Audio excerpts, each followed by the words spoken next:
ስለዚህ ግን አንድ ነገር ላስረዳችሁ ነው። ኦኬ ሶ መፈመስ ማለት ቲክቶክ ላይ ብቻ አይደለም። አንድ ነገር ላይ የሆነ ስራ ጀምረህ ችክ ብለህ ተማምነህ በዛ ነገር ስትቀጥል ማለት ነው ሁሌ ስኬት ማሚያ ላይ ትደርሳለህ። ስኬት ማሚያ ላይ ስትደርስ ደግሞ ትሸምሳለህ። በአንተ ስራ ላይ ያሉ በአንተ ስራ ጋር የተሰማሩ ሰዎች ያንኳሃል በደንብ አድርገው መጣ እንደገና ይወቁልህ ወሰን እንትና ነገር ቢካዝ ለምን ተግጠህ ስለምትሰራ ስለምትተማመን አይደል እንዴ? በማን ነው የምትተማመነው? በእግዚአብሔር ብቻ ነው ወይ በአላህ ነው? በየሃይማኖታችን አምነን ትቀጥላለህ። በሰውም ተአምር ልትተማመን አትችልም። ልንገራችሁ ከራሴ ካለፉት ነገር ማለት ነው። በእግዚአብሔር ብቻ ነው ልብህን ይዘህ የምትንቀሳቀሰው እርምጃህን ጀምረው። በሰው ከተማመንክማ አንዳንዶቹ ደግሞ እንዳትበልጣቸው ምን ያደርገዋል? በምክር አስመስሎ ዝቅ ያለ። ስለዚህ ታችሁ የየራሳችሁ እምነት ይዛችሁ ማለት ነው ትሰግዳለህ።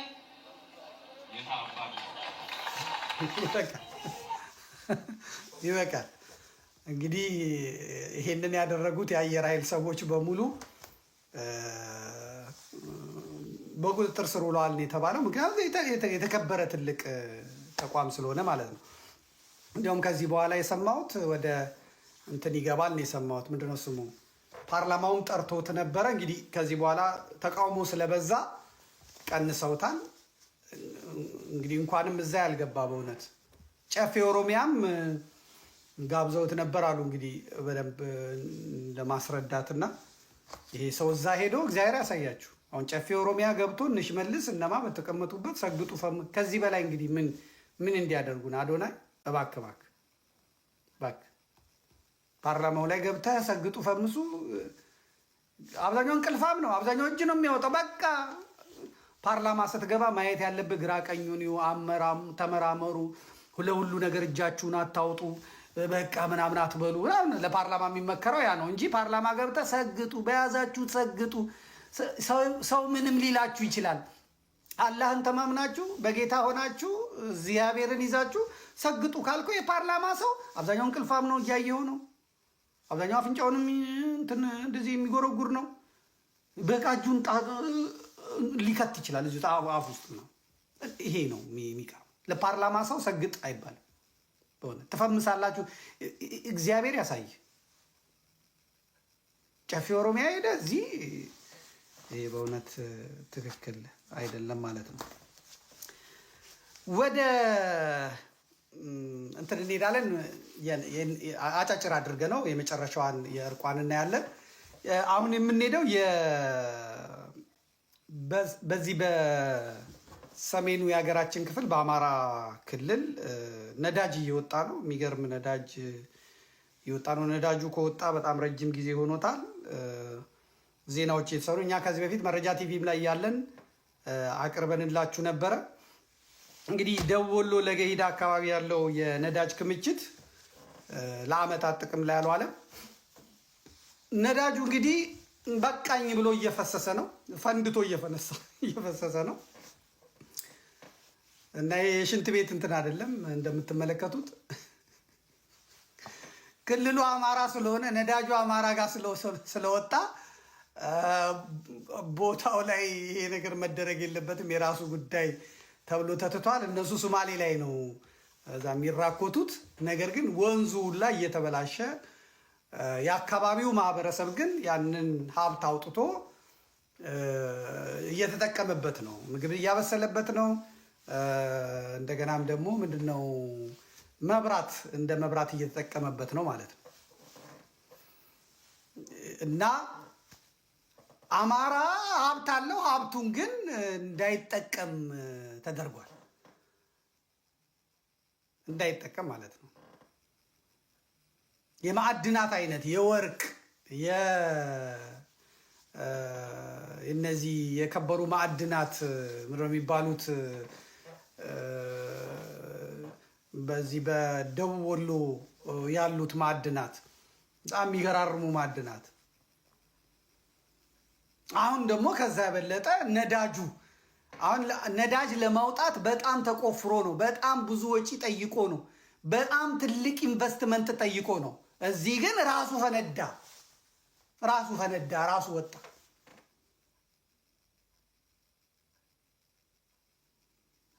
እና መንግስት አሁንም አላየውም ብሏል። አልሰማውም። የራሳችሁ ጉዳይ አልሰማውም። የት ነው ነዳጅ የወጣው? አማራ ክልል ራሱ ጉዳይ ዘይበስብስ። አረ ወንዝ እየገባ ነው። ለምን ወንዙንስ የሚጠጣው የአማራ አይደል? አሁን ለምን ጧ አይልም? አያገባንም። ጭራሽ ነዳጅ ወጥቶላቸው እንዲሁም አድቅቀን አልቻልናቸውም። አሁን ነዳጅ ወጥቶ አረ አይሆንም። አማራ ቀና ማለት የለበትም። ቀና ማለት የለበትም። ሀብቱን መጠቀም የለበትም። ውሃውን መጠቀም የለበትም። ትምህርት ቤት የለውም። ተማሪ የለውም። ዶክተሮቹ ሐኪሞቹ እየተጎዱበት ነው፣ እየተገደሉበት ነው፣ እየጠፉበት ነው። የሚቀጥለው ጄኔሬሽን አማራ ከአሁኑ በደንብ ግራ ቀኙን አይቶ እንትን ካላለ ከባድ ነገር እየመጣበት እንግዲህ ተፈጥሮ እየተናገረች ነው። ተፈጥሮ አፍ አውጥታ እያወራች ነው። በዛ አካባቢ እንግዲህ ጦርነት አይጠፋም እንዳይወጣ ከዛ አካባቢ እንገንጥል እያሉ ነው። አሁን ሰምታችሁ ከሆነ ወሎ የኦሮሞ ነው እያሉ ነው። አሁን የኦሮሞ ነው ሲባል አሁን ነዳጁን እናውጣ ሊባል ማለት ነው። ሀብቱ የወጣው ግን አማራ ክልል ነው። በሀብቱ ኢትዮጵያውያን መጠቀም ይችላሉ። ግን አሁን የክልል አስተሳሰብ ስላለ ዘሬ ጎጤ ስለሆነ ያለው ጥቅሙ የለውም። እዛ አካባቢ ይሄ ነገር ከወጣ የኢትዮጵያውያን ሰራተኞች ሄደው መስራት ይችላሉ። የሁላ ሰው ወደ አረብ ሀገር የሚሰደደው አረቦቹ አልማዝ አውጥተው አይደለም፣ ወርቅ አውጥተው አይደለም። ዘይቱን ቅባቱን ሰጣቸው። በዛ በዘይት የዛሬ 50-60 ዓመት የግመል ጭራ ይከተሉ የነበሩ ሰዎች ዛሬ ሀብታም ሆነው የዛሬ 40 ዓመት እነሱ ድሃና የሌሎች ገረድ የነበሩ ሰዎች ዛሬ ሌሎችን ገረድ አድርገው አሽከር አድርገው እንዲኖሩ አረጋቸው። ብዙዎቹ በዚህ በነዳጅ ምክንያት ነው ወደዛ የሚሄዱት። ባህር የሚበላቸው የመን ላይ የሚሰቃዩት ምን ላይ የሚሰቃዩት። አብዛኛው የሚሰደደው ሰው ደግሞ የወሎ ሰው ነው፣ የትግራይ ሰው ነው። ትግራይም ወርቅ ያወጣል፣ ግን ተጠቃሚው ሌላ ነው። ይሄ ወሎ እንዲህ አይነት ማዕድናትና የተፈጥሮ ምድር አለው፣ ግን ሰው ተሰዳጅ ነው። ጭራሽ የወሎ ፓርቲ የሚል አቋቁመው ወሎ ኦሮሞ ነው ብለው ትግላቸው ነዳጁን ማውጣት ሳይሆን ወሎን ኦሮሞ አድርጎ ማውጣት ነው የሚፈልጉት ማለት ነው። እና የመንግስት ኃይሎች ዶማ የማይፈልግ ሀብት ወጥቶላችሁ ዶማ የማይፈልግ ዲጅኖ የማይፈልግ ሀብት ወጥቶ እየፈሰሰ ግን ሀብቱ የወጣው አማራ ክልል ስለሆነ ብሎ ጸረ አማራ መሪዎች ሀብቱን ባታባክኑ ጥሩ ነው። ማዕድን ሚኒስቴር ያውቀዋል፣ ምኖች ያውቁታል፣ በአጠቃላይ ያውቁታል። ነገር ግን አሁን ግራም አለቀኝ ሞቀም በረደም የኢትዮጵያን መንግስት አሁን ያለውን የብልጽግና አገዛዝ በገንዘብም በምንም የሚረዱት አረቦቹ ስለሆኑ ይህንን እነሱ እያሉ ያወጡታል ተብሎ አይጠበቅም። ይሄ ትግል ይፈልጋል። አማሮች አስቡበት፣ ተነጋገሩበት፣ ተጽዕኖ ፈጥራችሁ ይሄ ለአማራ ብቻ ሳይሆን ለመላ ኢትዮጵያ ሀብት የሚሆን ነገር አማራ ክልል ብቻ ስለተገኘ ሳይወጣ እንዳይቀር ማድረግ ያስፈልጋል ማለት ነው። ፎቶዎቹን ማየት ትችላላችሁ፣ ቪዲዮዎቹን፣ ዜናዎቹን ማየት ትችላላችሁ ማለት ነው። ሁለት ይቀሩናል። ሁለተኛውን እነጋገርበታለን። አንደኛው በየኔታ ይባቤ የተነሳ ነው። የኔታ ይባቤን ጉዳይ ሰሞኑን በቴሌግራም ላይ አንስተነዋል። የኔታ ይባቤ እንግዲህ አርፈዋል። የኔታ ይባቤ ያረፉበትንም ሁኔታ ተነጋግረናል። የኔታ ይባቤ በስርዓቱ ጥርስ የተነከሰባቸው ነበሩ። በነ ዳንኤል ክብረት፣ በነ ማነው ስሙ፣ በነ ፓስተር ምስጋናው የጎንደሩ፣ በነ አያሌው መንበር በመሳሰሉት የደቡብ ጎንደር እና የሰሜን ጎንደር የፖለቲካው ቅማንት የብአዴን ገረዶች በእነሱ ቂም ተይዞባቸው ነበር። ከዚህም የተነሳ ዘመነ ካሴን ሊያነግሱት ነው፣ ቅባት ቀብተውታል። ስለዚህ ሰባተኛው ንጉስ ሳይሞት ስምንተኛ ንጉስ ያነግሳሉ ተብሎ ተይዞ ነበር። ለዚህ ደግሞ ዳንኤል ክብረት ከፍተኛውን ድርሻ ወስዷል። በመጽሐፉም ጽፏል፣ በቴሌግራሙም ላይ ጽፏል። እና ልክ የጎጃምን ፋኖ የኔታ ይባቤ እንደሚመሩት አድርጎናል። ከዚህ እንግዲህ ሊቃውንተ ቤተክርስቲያን ጋር ንግግር ነበረን። ዳንኤል ክብረት እሳቸውን ተጠግቶ ብዙ መጻሕፍትን ጠይቋቸው ነበረ። ነገር ግን ስነ ስርዓት ብለውት አውቀውት መልሰዋል። በዛ ቂም ይዞባቸው ነበረ ነው የሚሉት። ከዛ እንግዲህ ስርዓቱን ሲያገኝ እና ስልጣኑን ሲያገኝ ተበቅሏቸዋል ነው የሚሉት። ምንድን ነው በቀሉ ሲባል የኔታ አሟሟት የተፈጥሮ አሟሟት አይደለም። የኔታን ካሰሯቸው በኋላ ኢንጀክሽን ሳይወጓቸው አይቀርም። ስለዚህ የተፈቱትም ወደ አዲስ አበባ ሊመጡ ነበረ። ግን አንዳንድ የብአዴን የታችኛው አመራሮች የልማት አርበኛ ናቸው፣ እናቃቸዋለን፣ አባታችን ናቸው ብለው ተቃውሞ በማስነሳታቸውና እሳቸውንም የያዙ ሰዎች ደግሞ እስላሞችና ፕሮቴስታንቶች ስለሆኑ ይሄ ነገር ሌላም የሃይማኖት እንትን ያስነሳል፣ እታች ያለውን ደግሞ የብአዴን የዞንና የወረዳ አመራሮችንም ያሳጣናል በሚል ሊቁን ወግተዋቸው አስወጥተዋቸዋል። እና ቀን ሲያስተምሩ ውለው ማታም ሲጫወቱ ውለው እንደገቡ መኝታቸው ላይ ሞተው ተገኝተዋል ነው። ምርመራም ሳይደረግ ወይም ምንም ሳይባል አጣድፈው ደግሞ እንዲቀበሩ አድርገዋል ነው። መከላከያውን ቦታው ላይ ድረስ ሄዷል።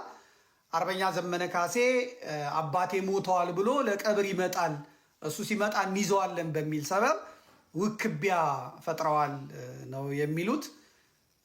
ነገር ግን ምድር በሙሉ አልቅሶ ቀብሯቸዋል። በእውነት ምድር አጠቃላይ ወንድ፣ ሴት፣ ሕፃን ሳይል አባታችንን ወጥቶ ቀብሯል። የቀብር ስርዓታቸውን ማየት እንችላለን። የቀብር ስነስርዓታቸውን ማየት እንችላለን። ቪዲዮ ካለህ እባክህ አምጣልን ወንድም አለ።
በዚህ መልክ ነው እንግዲህ የተቀበሩት። ሀገር ወጥቶ ነው የቀበራቸው አባታችንን እና ቅዱሳት መጻሕፍቶች በሙሉ ወጥተው ያስተማሩባቸው ጉባኤ ያስተማሩባቸው መጻሕፍት ወጥተው በሳቸው የተማሩ ሊቃውንት ሀገር ውስጥ ያሉት በሙሉ ሄደው ከውጭ የወጡትም ደግሞ የደረሱት ደርሰዋል፣ ያልደረሱትም ሄደዋል። የልማት አርበኛም ስለነበሩ እንደምትመለከቱት ገበሬም ናቸው። መነኩሴ፣ ተማሪ ሰርቶ ነው ክልሉም ዞኑም ወረዳውም የሚሸልሟቸው ዋንጫዎች ናቸው፣ ገዳማቸውን ማለት ነው። እንደምትመለከቱት የልማት አርበኛም ናቸው፣ ተሸልመዋል። ይሄ ግን ይሄ የደቡብ ጎንደሩ ጎጃም ያደገ የደቡብ ጎንደር አቀንጭራ እነ አያሌው መንበር ግን ተቀሰፉ ነው ያሉት። በቃ እነ ዳንኤል ክብረት ጮቤን የረገጡት። ይህ የምታዩት አያሌው መንበር ይላል፣ ግን ልጆች የወለደ ነው። በጣም የሚገርም ስስት ነው። እንግዲህ አንዱ ዲያቆን ምን አለ መሰላችሁ? ቅድስት ቤተልሔምን መዳፈር መቅሰፍት ያስከትላል መልካም ሰኞ ብሎ ነው የጻፈው። ይሄም ባለቀን የኮመንት ሴክሽን ይከፍተዋል፣ የኮመንት ሰንዱቁን ሳጥኑን ይከፍተዋል እና ወደ ብዙ ሰው ነው እንግዲህ አስተያየት የሰጠው። ከዛ በኋላ እንደዚህ ያልኩት እንደዚህ ስለሆነ ነው ይቅርታ ምናምን ብሏል። ግን የኔታ በተፈጥሮ ሞት አልሞቱም የሚለው ክርክር በስቷል ማለት ነው እና አልሞቱም ምክንያቱም ስርዓቱ በዚህ አይነት መንገድ በጣም ብዙ ሊቃውንትን የቀደመው የወያኔ ስርዓት ብዙ ጳጳሳትን ብዙ ሊቃውንትን ጎማቸውን እያፈነዳ ገዳይ ቡድን አብሮ እየላከ ወድቀው እንኳን ሆስፒታል መዳን የሚችሉትን አብረዋቸው ከኋላ የሚከተሏቸው በመስቀላቸው የገደሏቸው አባቶች እንዳሉ ነው የሚነገረው። እነዛ ሰዎች አሁን ቤተ ክህነት ውስጥ አሉ እና የኢትዮጵያ ሊቃውንት በሚገርም ሁኔታ እያለቁ ነው ማለት ነው። ይሄ እልቂት በክልሉ ላይ የሚያመጣል ብዙ አባቶች እየሄዱ ነው። እንደ ሀገር ቤተክርስቲያኒቷ ከዚህ በኋላ የወመኔ የዱርዬ መፈንጫ ነው የምትሆነው። በጣም ብዙ አባቶች የምትመለከቷቸው አባቶች በዚህ በአብይ ዘመን የተሰናበቱ ናቸው። ሊቃውንተ ቤተክርስቲያን አባቶች ማለት ነው። ለሰማይ ለምድር የከበዱ ከአንድ ቤተ መጻሕፍት በላይ የሆኑ አገልግሎታቸው ሰፊ የሆነ ተመልከቱ። እነ ብፁዕ አቡነ እኔን የዳሩኝ አሁን ብፁዕ አባታችን ናቸው። ከእኔ ጋር ከአዲስ አበባ ድረስ ሄደው ወደኋላ መልስልኝ እስቲ። ብፁዕ አቡነ ኤልሳ ናቸው። ከአዲስ አበባ ከእኔ ጋር ሄደው መኪናችን ደብረ ማርቆስ ነበር የሚያርፈው። ያኔ አስፓልቱ እስከዚህ ጥሩ አልነበረም። ደብረ ማርቆስ አርፈው ከኛ ጋር ቅዱስ ማርቆስ ቤተክርስቲያን፣ ከዚያ በኋላ ባህር ዳር ከኛ ጋር አርፈው፣ ከዚያ በመርከብ ላይ ማዕበል ተነስቶ ጎርጎራ ድረስ ጣናን ጎብኝተን፣ ከዛ ክርስቶስ ሰምራ ደቡብ ጎንደር ነበረ። እኔና ባለቤቴ ስርዓተ ተክሊል እችንን ለዛ ለክብር ያውቀ እሳቸው አባቴ ናቸው ይሄንን ያደረገኝ። እኚህ አባት ባለፈው ጊዜ አይታችኋል። ፋኖቹ ጋር ሂዱልን ለእርቅ ጥሩልን ሲባሉ ስንቴ ነው የምጠራው? የሚመጡትን እየገደላችሁ የሚመጡትን እንትን እያላችሁ ስንቴ ነው? አሁንስ በቃን ሲሉ እንደውም አስሯቸዋሉ ላይ ይባላል እንግዲህ ጎንደር። ከዛ በኋላ ሞታቸውን ሰማን፣ መታመማቸውን ሳንሰማ ማለት ነው። እዛ ብዙ ሊቃውንቶችን አተናል። በጣም ብዙ ሊቃውንት አይታችኋል። እዛ እኔና እሳቸው እንትን ድረስ የሄድንበትን ታስታውሳላችሁ። እዛ ቅዱስ ያሬድ ድረስ ራስ ደጀን ድረስ ነው በቁላቸውን እየጎተትኩ ሲሄድ የነበረው። እነዚህ የምታዩቸው አባቶች በሙሉ ያረፉ ነው። ትልልቅ ሰው እየወደቀ ነው። ዋርካ እየተገረሰሰ ነው። ሽማግሌ እየጠፋ ነው። የሽማግሌ ቅዱስ ፓትርያርኩም አልፈዋል። የአሰቦት፣ የዋልድባ፣ የደብረ ሊባኖስ በቤተልሔም ቤትም ያሉ ግዙፍ አባቶች ጸሎታቸው ለሀገር እውቀታቸው ለትውልድ የሚተርፉ አባቶች የትህትና አባቶች እየረገፉ ነው። እኛ ሞላጫዎቹ እየቀረን ነው። አፈ ቅቤ ልበጩቤዎቹ እየቀረን ነው። ምንም ከእውቀቱ ከምኑ የሌለንበት እና አባ ዘድንግል አርፈዋል። ከቅድስናው ከምኑ የሌለንበት ብቻ ነን እየቀረን ያለ እና እኔታ አክሊሉ እኚህን ሰሜን ሸዋ ታውቋቸዋላችሁ። ሞላሌ የአዲስ ዓለም ማርያሙ አባት በጣም እኔ እንኳን እዚህ ሆኜ ነው እነዚህን ታላላቅ ሊቃውንት ታላላቅ አባቶች ያጣናቸው ማለት ነው። እኚህን ደብረ ታውቋቸዋላችሁ። እኚህን አባት ሊቅ አራት አይና ጎንደር በሚገርም ሁኔታ ያሳዝናል። እንዲህ አይነት ነገር በገጠመ ጊዜ ማልቀስ ነው፣ ምህላ እግዚኦታ ነው።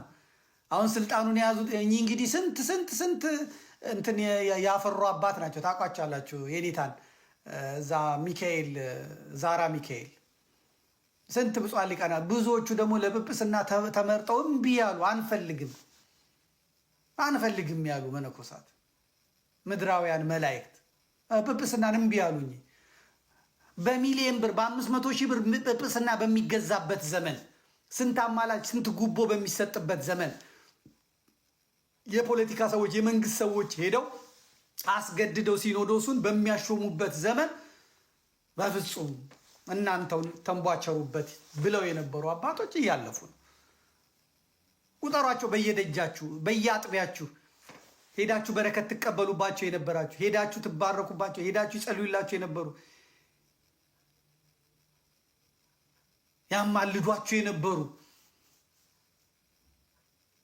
ሄዱ ነው። ሀገር ለተኩላ ሀገር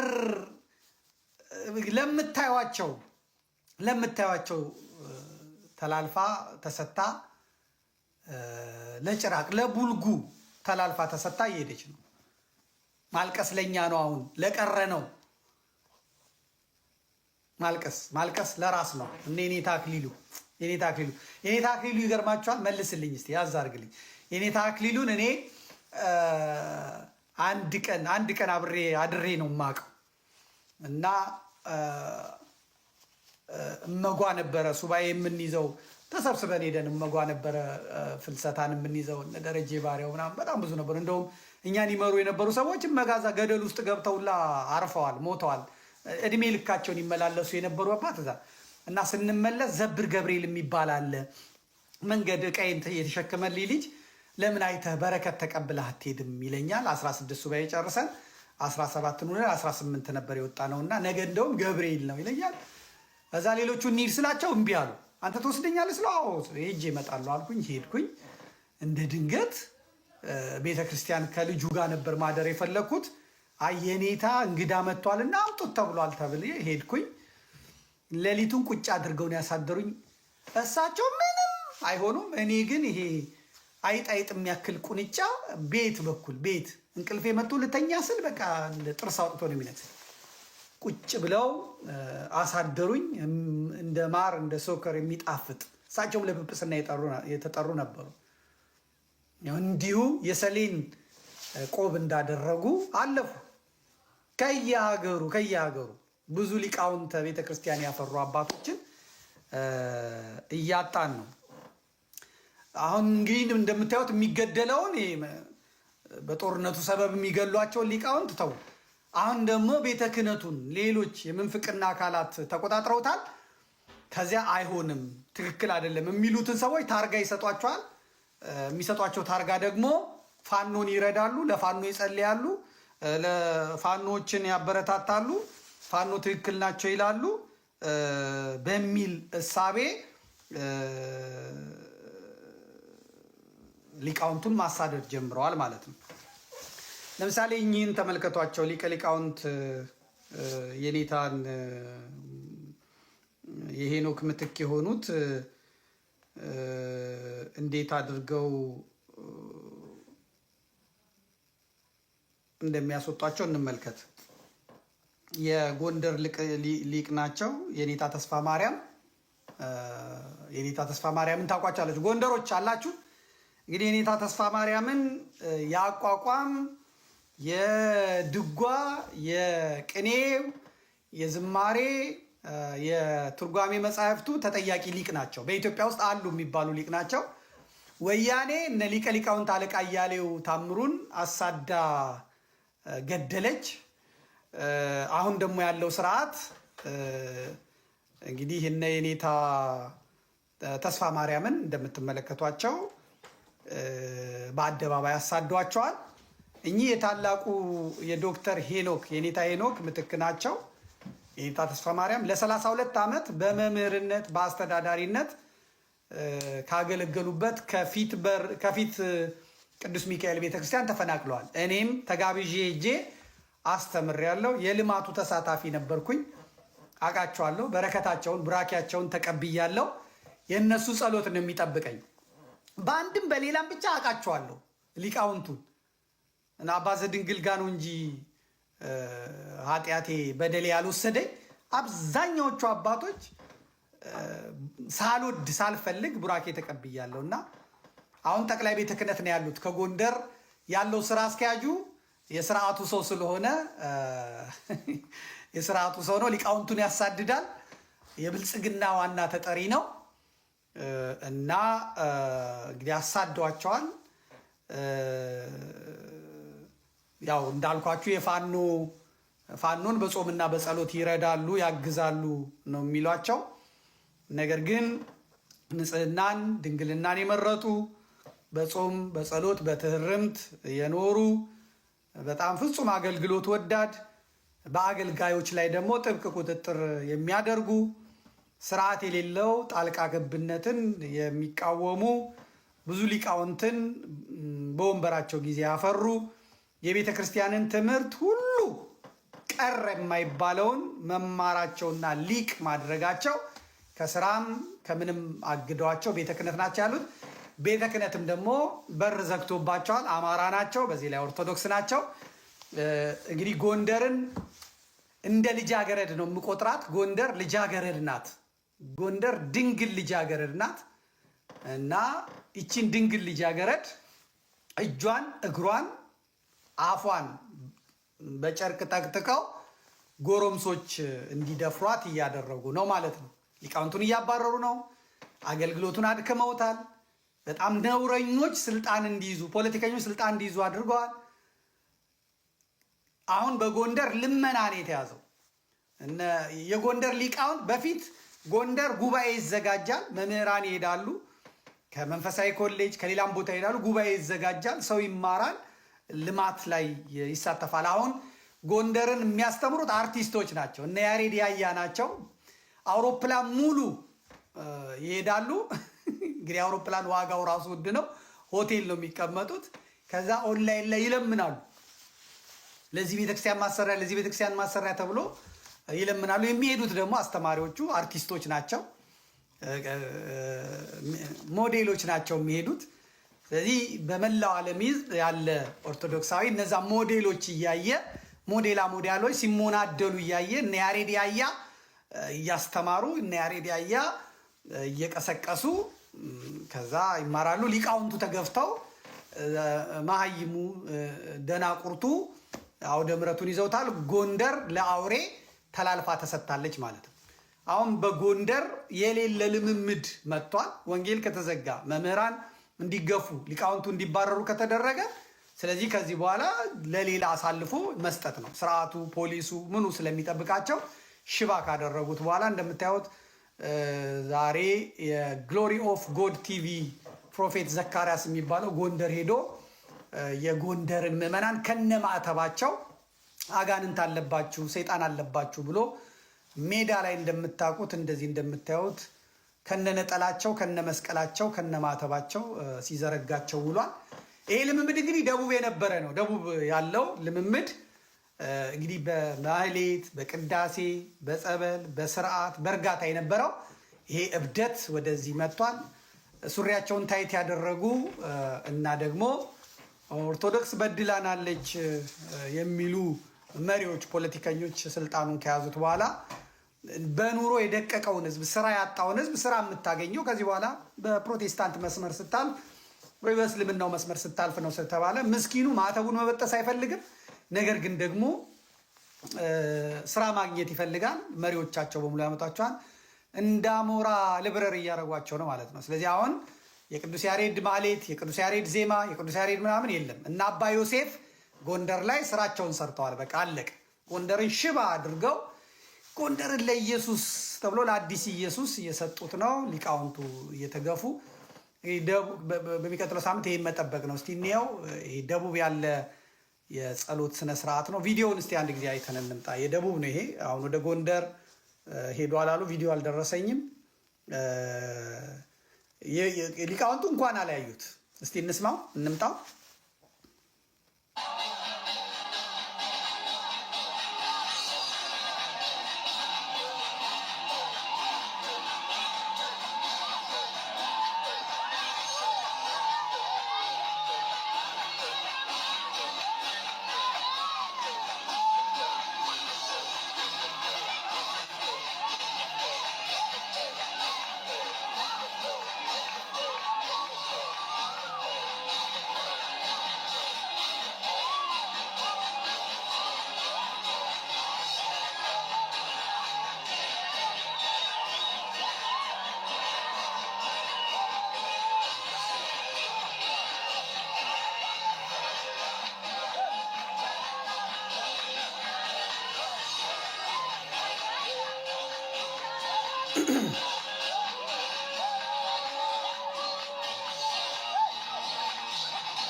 እኔ አልስቅም። አዎ እንግዲህ ምንም ማድረግ አልችልም። ጎንደሮች እንግዲህ መጥተውላችኋል ሰሜኑን ለኢየሱስ። ትግሬዎችም ጀምረዋል። ባለፈው አሳይቻችኋል ለትግሬዎቹ። እሱ ደግሞ ሃሌሉያ ምናምን ሲሉ ድምፃቸውም ስብርብር ያለ ነው። በዚህ ብዙም አይሳቅም፣ ብዙም ምንም ማለት አይቻልም። እንግዲህ እንዳያችሁት ነው። እግዚአብሔር ይሁናችሁ። ሌላ ምን ይባላል? አላችሁ? አለን በሉኝ እስቲ። አላችሁ ወይ?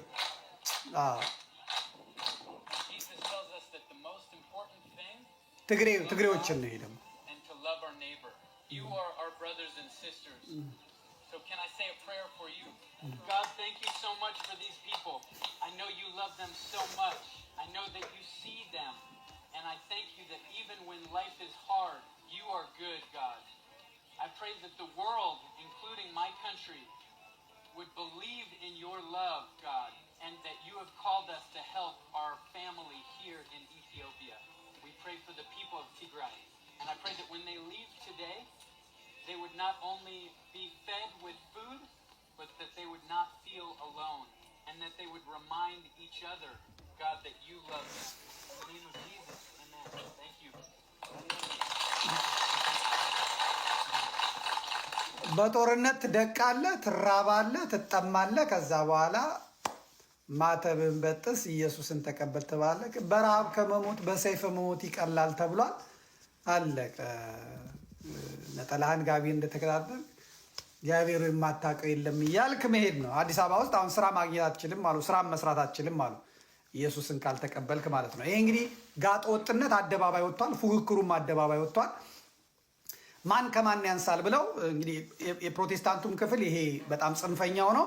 የዋሃቢያው ክፍልም ባልተለመደ መልኩ ማይክራፎን ይዞ ወጥቷል፣ በሚገርም ሁኔታ ማለት ነው። አሁን እያየሁ ነው። ከልካይ የለም፣ የሚናገር የለም እና በጣም እያየሁ ነው። እስቲ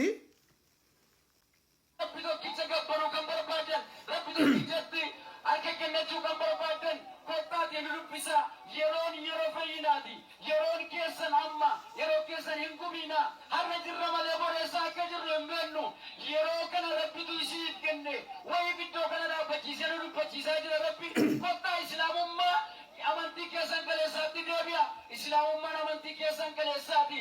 Alhamdulillah. Rabbi amantii islaamummaa isinii kennuudhaaf har'allee ni danda'a. Islaamummaa qabachuu ni dandeessani. Namoonni islaamummaa irraa gaaffii qabdan kottaa dudduubaan nu gaafadhaa. Akkasumallee islaamummaatti deemuu kan barbaadan kottaatti nu dubbisa.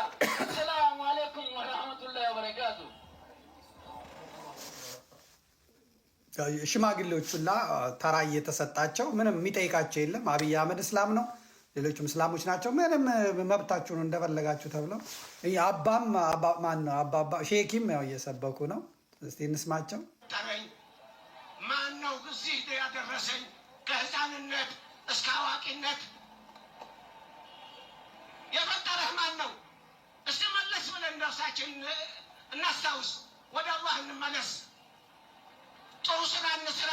ከአላህ ጋር የሚያገናኝ ከአላህ ጋር ከፈጣሪህ ጋር የሚያገናኝህ ምንድን ነው? ጥሩ ስራ ነው። በእንግሊዝኛ ሁላ ጀምረዋል። በኦሮምኛም በእንግሊዝኛም አለ። እንግዲህ ስፒከር ነው የተፈቀደው። አሁን እዚህ ቦታ የአላህ ስም ተጠርቷል። ከዛ በኋላ ይሰገድበታል። መስጊድ ደግሞ ብለው ሌላ ጸብ ይፈጥራል። እነ ሙጂባሚ ነው። እንቀጥል እስቲ። ይሬ ተኮለ ይንቀቡ እስላሙማ ረቢ ቶኪቸ ገበራ አላህ ኤሎ ከጀደሙ ከነቢዮን ዱራ ለለባ ቱረን አላህ ሰነዊት አላህ ሰነገበራ ገራ አላህ ሰናት ዋምቸ ይዝን ይጎና አላህን ደንዳዋ ውዳቲ አላህን ህንደለቱ ህንደለንለ ህንደልቹለ አላህን ዋቃ አከናቲ ነመ ሂንተው ደደቤ ረፉ ኛቴ ህኑቡ ዋቃ አከናቲ ይዝዋና waaqayyo gooftaa akkanaa tiisii waamna rabbii akkanaa isin lallabna waaqa እስቲ አሁን በኦሮምኛም በአማርኛም እምቢ ስላለ ሰው አልሰማ፣ በእንግሊዝኛም አለ ልኬልህ ነበር። በእንግሊዝኛ ራሱ በደንብ ይናገር ነበረ። እነዚህ አውቶቡስ ለሚጠብቁት እናቶች አላህም በእንግሊዝኛ ያሉ ነው። እንደውም ጭራሽ አሁን ፓስተሮቹ ጎትተው ቄሱንም መንገደኛውን ሁላ ነው ጎትተው በግድ የሚሉት። ምንድነው ዋናው ምክንያታቸው? በቃ ከቀጥሎ ያለው ነገር ነው የሚያስፈራው። አሁን አንድ ኦርቶዶክሳዊ አሁን ይህንን ይዞ የሚመጣ ደንቦች ይመጣሉ፣ ቀጥቅጠውት ይዘውት ሄዳለ። እንደዚያው ወጥቶ እንደዚህ ያደርጋለሁ ቢል ማለት ነው፣ ቀጥቅጠውት እና በጣም ያበጡ ቂሞች እየበዙ ነው። ትንሽ እናንተ እንትኖቻችንም ጠንቀቅ እንድትሉ ነው እንግዲህ የምንነግራችሁ። እሺ ወደ መጨረሻው ልንሄድ ነው። አላችሁ አለን በሉኝና ወደ መጨረሻው እንሄዳለን። እንግዲህ የመጨረሻው የመርሃ ግብራችን ፕሮግራም ሰሞኑን ማስረሻ ሰጤ ወደ መንግስት ተቀላቅሏል። እንግዲህ እዛ አካባቢ ያሉ ሰዎች ማስረሳት ነው። ይሄ ከማስረሳት ጋር ያለ ነገር ነው ያለው። አስረስ ነው፣ ማስረሻ ነው። ያው ዘመዳማቾች ናቸው፣ ቤተሰብ ናቸው። እንግዲህ አንደኛው ቤተሰብ ወደ መንግስት መጥቷል። እንዴት እንደመጣ እሱን አየት እናደርጋለን። በቀጣይስ ማን ነው የሚሉትን ከዩ ጩፋ በተሻለ ከዚህ በፊት የነገርኳችሁ ነገር በሙሉ ሆኗል። አሁን ደግሞ አላማ ይንሳት ከዩ ጩፋ በተሻለ ከእስራኤል ዳንሳ በተሻለ ስመ እግዚአብሔርን ሳልጠራ እንደዚህ ነው ምናምን ሳልል ግን ያው ሊሆን የሚችለውን እና የሚሆነውን እነግራቸዋለሁ ማለት ነው። በሚገርም ሁኔታ ዛሬ ከሳሽ የለም፣ ዛሬ የከሰሰም የለም፣ ክስም የከሰሰ የለም እስካሁን ድረስ። በጣም ደስ በሚል ሁኔታ ነው ቴሌግራም ነው ቲክቶክም ላይ ሰው እየተከታተለ ያለው። በጣም ደስ በሚል ሁኔታ ነው እየተከታተለ ያለው።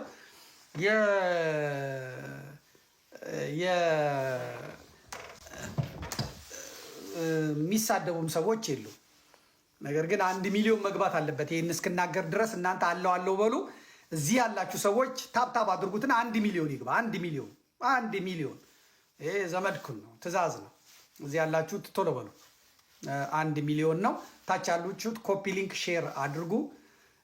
እንጨርሳለን ማለት ነው። 1 ሚሊዮን ቶሎ በሉ። ምንም አልሰማችሁም። ውጭ ያላችሁ ሰዎች ደግሞ ወደ ውስጥ ገባ በሉና እርግጥ ነው እንኩትኩት የሚያደርግ ነው የኔ መርሃ ግብር፣ ግን ከጀርባው ናችሁ አታዳምጡ። በተለይ እናንተ ፀጉርን የምታፍተለትለው ልጅ ግባ ወደ ውስጥ በር ላይ ቆማችሁ ገባ በሉና ከዛ እዚህ እናንተ ደግሞ በጣታችሁ አንዳንዶቻችሁ እዚህ ግንባር ስለሆነ የሚመታው እዚህ ስትመቱ በዛውም እልሁ ይወጣላችኋል። አግኝታችሁኝ በቡጢ እንደመታችሁኝ ይቆጠራል። እና በተለይ የምትናደዱብኝ ሰዎች ገብታችሁ በደንብ ታፕታፕ ማድረግ ነው። 900,000 ገብቷል። 1 ሚሊዮን እስክትገቡ ድረስ የት ነው ያላችሁት የሚለውን ቴሌግራም ላይ ያሉትን እጠይቃለሁ። ከየት ነው እያያችሁን ያላችሁት ብያለሁ። መጀመሪያ አላችሁ ሆይ። አሁን እንግዲህ ቀጣይ ተረኛ ማን ነው መታይ ማን ነው እየጠራ ነው ብያለሁ። እየጠራ ነው፣ እየጸዳ ነው፣ ይጸዳል። ጎጃም ምንድነው እየተካሄደ ያለው? የጎጃሙን እንነጋገራለን። ቀጣይ እነማን ናቸው የሚገቡት? በድፍረት ነው የምነግራችሁ። በድፍረት እነግራችኋለሁ። የእነ ማስረሻንም ቀጥሎ የሚገቡትንም ሰዎች ከዛ በኋላ የፋኖ ትግል ምን ይሆናል ነው፣ እሱን አብረን እንመለከታለን ማለት ነው። ከዚህ ወደ 1 ሚሊዮን እየገባ ነው። እስቲ እናንተ አላችሁ ግን አላችሁ? ልጨርስ ወይስ ወደ ሌላ ቀን እናዙረው? አለን የሚሉ ከሆነ እስቲ ታሳየኛለህ ወንድም። አለን የሚሉ ከሆነ አይ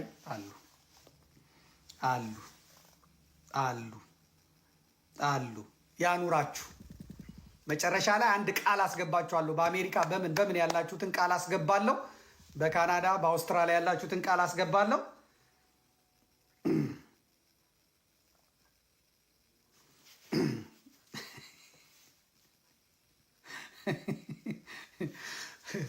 ቆሮቆራም መንግስት እንዴት እንፋታው ዘመድ ይለኛል። ምን አገባኝ።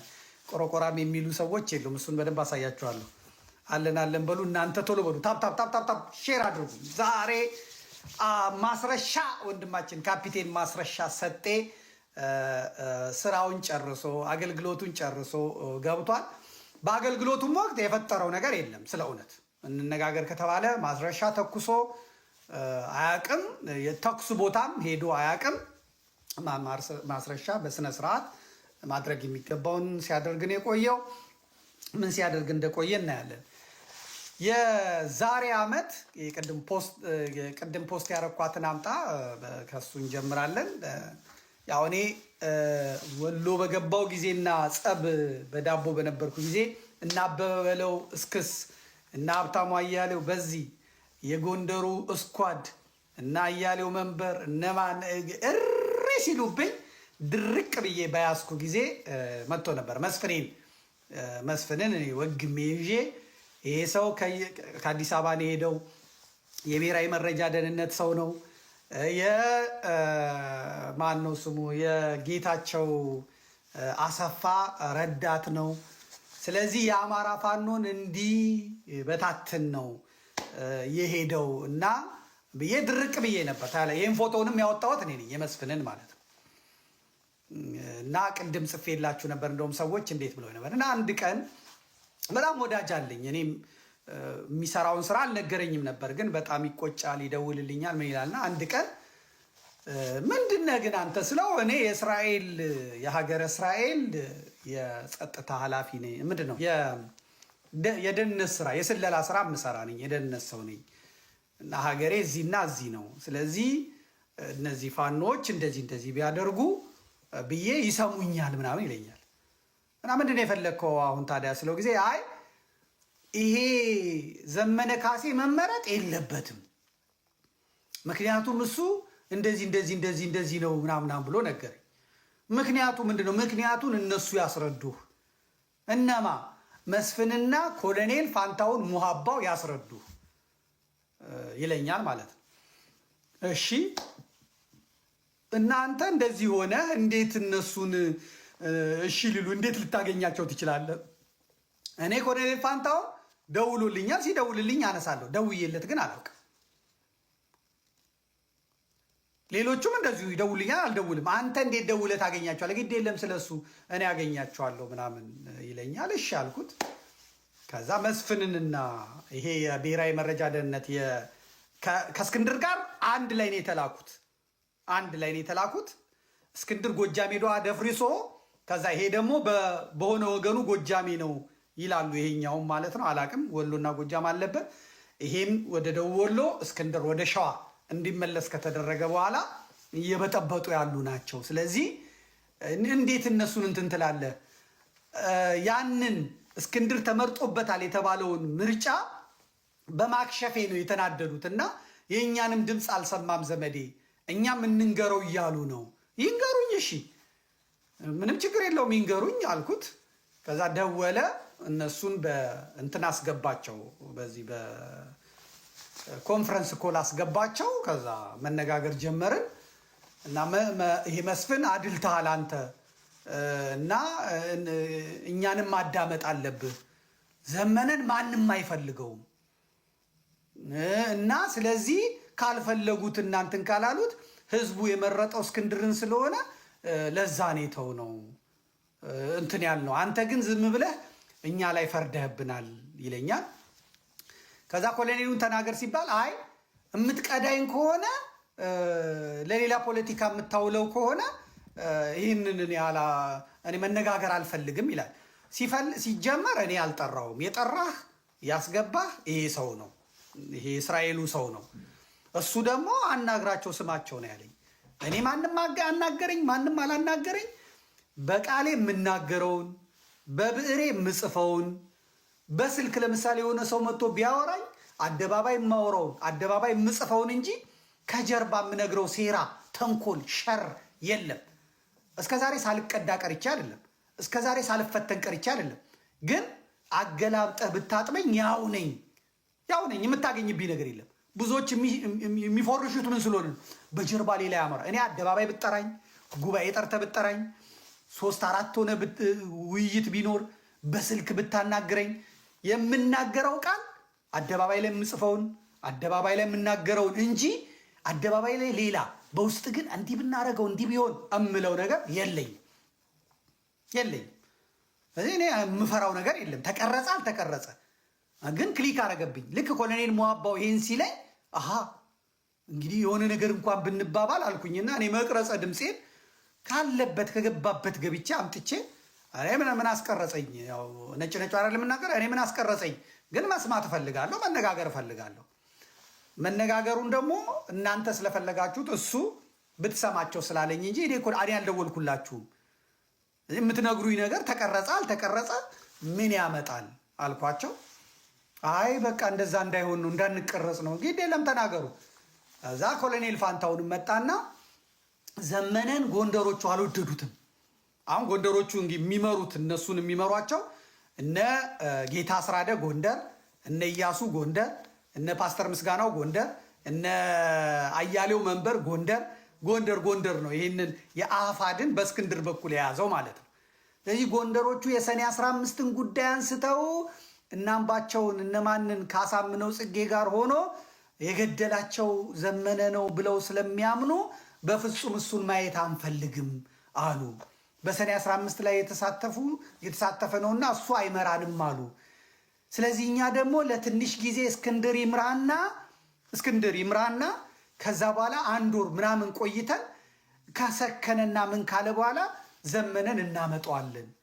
አሁን ግን የሚያበርደን እስክንድርን ማምጣት ነው ብለን ነው የወሰንነው፣ ትግሉን ለማዳን ነው ይለኛል ኮሎኔል ፋንታውን ሟባው ማለት ነው።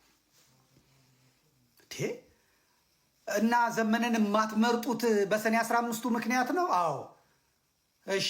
በሰኔ 15 ውስጥ ያለው ሰው በሙሉ የተጠረጠረው ምን ያለው በሙሉ ጎንደሮቹ እነዚህ የጎንደር ብአዴኖቹ አይፈልጓቸው? አዎ አይፈልጓቸው። ኦኬ ታዲያ የጎንደሮቹ መሪ ሀብቴ አይደለ እንዴ? አዎ ሀብቴ በሰኔ 15 ተጠርጥሮ ታስሮ የለ እንዴ? አዎ አንተ ራስህ ኮሎኔል በሰኔ 15 ታስረ የለ እንዴ? አዎ እነ ማናቸው እነ ጄኔራል ተፈራ በሰኔ 15 ተጠርጥሮ የለ? አዎ ይሄ ኮሎኔሉ አሁን ሞቷል። የነሱ ኮሎኔል ማለት ነው የጎንደሩ። እሱ በሰኔ 15 የታሰረ አይደለ እንዴ? ኦኬ ይቅርታ ክስ መጣ ማለት ነው። አሁን ይችን ሳመጣ ክስ መጥቷል።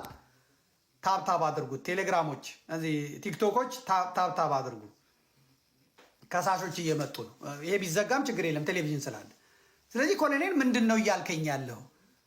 ዘመነ የተለየ ዘመነ ተጠይቆ የታሰረ ታስሮ የተፈታ ሰው ነው። ህግ ፊት የቀረበ ሰው ነው። ሁላችሁም እንደዛ የሆናችሁ ነው። ዘመነ የኮሎኔሉን ሰብሮ አይደሉ ያስወጣው። እስር ቤት ሆኖ ዘመነ ለእኔ ደውሏል፣ ለእኔ ጽፏል። ደብዳቤውን ሳሳያችሁ ነበር። ለኮሎኔሉ ምንድን ነው ያለው? በኋላ ጠላት ሊሆኑ ይሄ ጎንደሩ ኮሎኔል መተህ ተመልሰህ አትጠይቀንም ሲለው ሰብሬ ነው ማስፈታችሁ፣ ከእስር ቤት ነው ማስፈታችሁ ብሎ ነው የወጣው። ያስፈታው ዘመነ ነው፣ መልሶ ጠላት ሆነው። በሰኔ 15 ጉዳይ ከሆነ ብዙ ሁላችሁም ተጠርጥራችኋል። እከሌ ከከሌ የለም። እነ ሙላት አድኖ እዛ ኡጋንዳ ያሉት ሌላም ቦታ ያሉት ተጠርጥረዋል። ካሳምነው ጋር ግንኙነት አላችሁ ተባለ። ስለዚህ ዘመነን ለብቻው ነጥሎ በሰኔ 15 ጉዳይ የሚያስጠይቀው ምንድን ነው? እስክንድርስ ቢሆን በሰኔ 15 ውስጥ እጁ አለ አይደለም ወይ? ከባህር ዳር አዲስ አበባ ድረስ ልንገልህ ነበረ በኋላ ስትቀርብ እስክንድር መሆንህን የተው ነው እንጂ ማንም መኪና እንዳያልፍ ተብለን ምቱ ተብለን ነበረ ብለውት አሳምነው ለሰልፍ ብሎ ባህር ዳር የሌለ ሰልፍ አዘጋጅቶ እነሱ ገለው እስኪጨርሱ እስክንድርን አየር መንገድ አትሄድም ብለው ይዘው ከዛ በኋላ ሚሽናቸውን ሲጨርሱ እና አብይ አሁን መሄድ ትችላለህ ብለው አውሮፕላን አቅርበውለት ባህር ዳር ሄዶ እዚህ በሰኔ 15 ጉዳይ እኮ ምርመራ ይደረግ ከተባለ ነው ይጠየቅ ከተባለ እስክንድርም ይጠየቃል። እንምረጥ ካላችሁ በሰኔ 15 ጉዳይ የሌሉበትን ሰዎች ከውስጣችሁ መምረጥ አትችሉም ወይ ብዬ ድርቅ ብዬ ስናገር ጆሮአችን ላይ ዘጋው። ኮሎኔሉ ነው የዘጋው። ኮሎኔል ፋንታውን ሟባ የተቀረጸ ነው የምነግራቸው። ልክ ሲዘጋው ግንኙነቱ ቆመ። እንግዲህ መስፍንም አሁን በህይወት አለ፣ መናገር ይችላል ውሸት ነው ብሎ። ከዛ ኮሎኔሉ መናገር ይችላል። ያ ወንድማችንም ደግሞ ስልኩ ስላለኝ መውጣት ይችላል። አሜሪካዊ ነው፣ እስራኤል ነው የሚመላለሰው። በግልጽ ነው የነገረኝ። የእስራኤል የደህንነት ተቋም ስራ ነው የምሰራው፣ ግን ሀገሬን ስለምወድ ነው ይሄንን የማደርገዋል። ሲዘጉት እኔ ምን አገባኝ ብዬ ቀጥስን ዘመዴ እንዳዘጋው አሳያቸዋለሁ። ምን አባቱ ስለሆነ ነው ስልኩን የሚዘጋው? እኔ ሰርፕራይዝ እየሆንኩ ነው እየገረመኝ።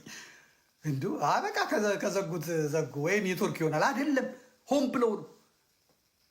እንዳዘጋው እኔ አገኛቸዋለሁ አለ። ዘጋ። ደወለ። ሲደውል ደወለ፣ ተዘጋ። እንዳትዘጋው አንተ ብቻ እንዳትዘጋው ስልኩን። እኔ አልዘጋም። መጨረሻ ና የለን ብዬ ዝም ብዬ ስልኬን ያዝኩኝ።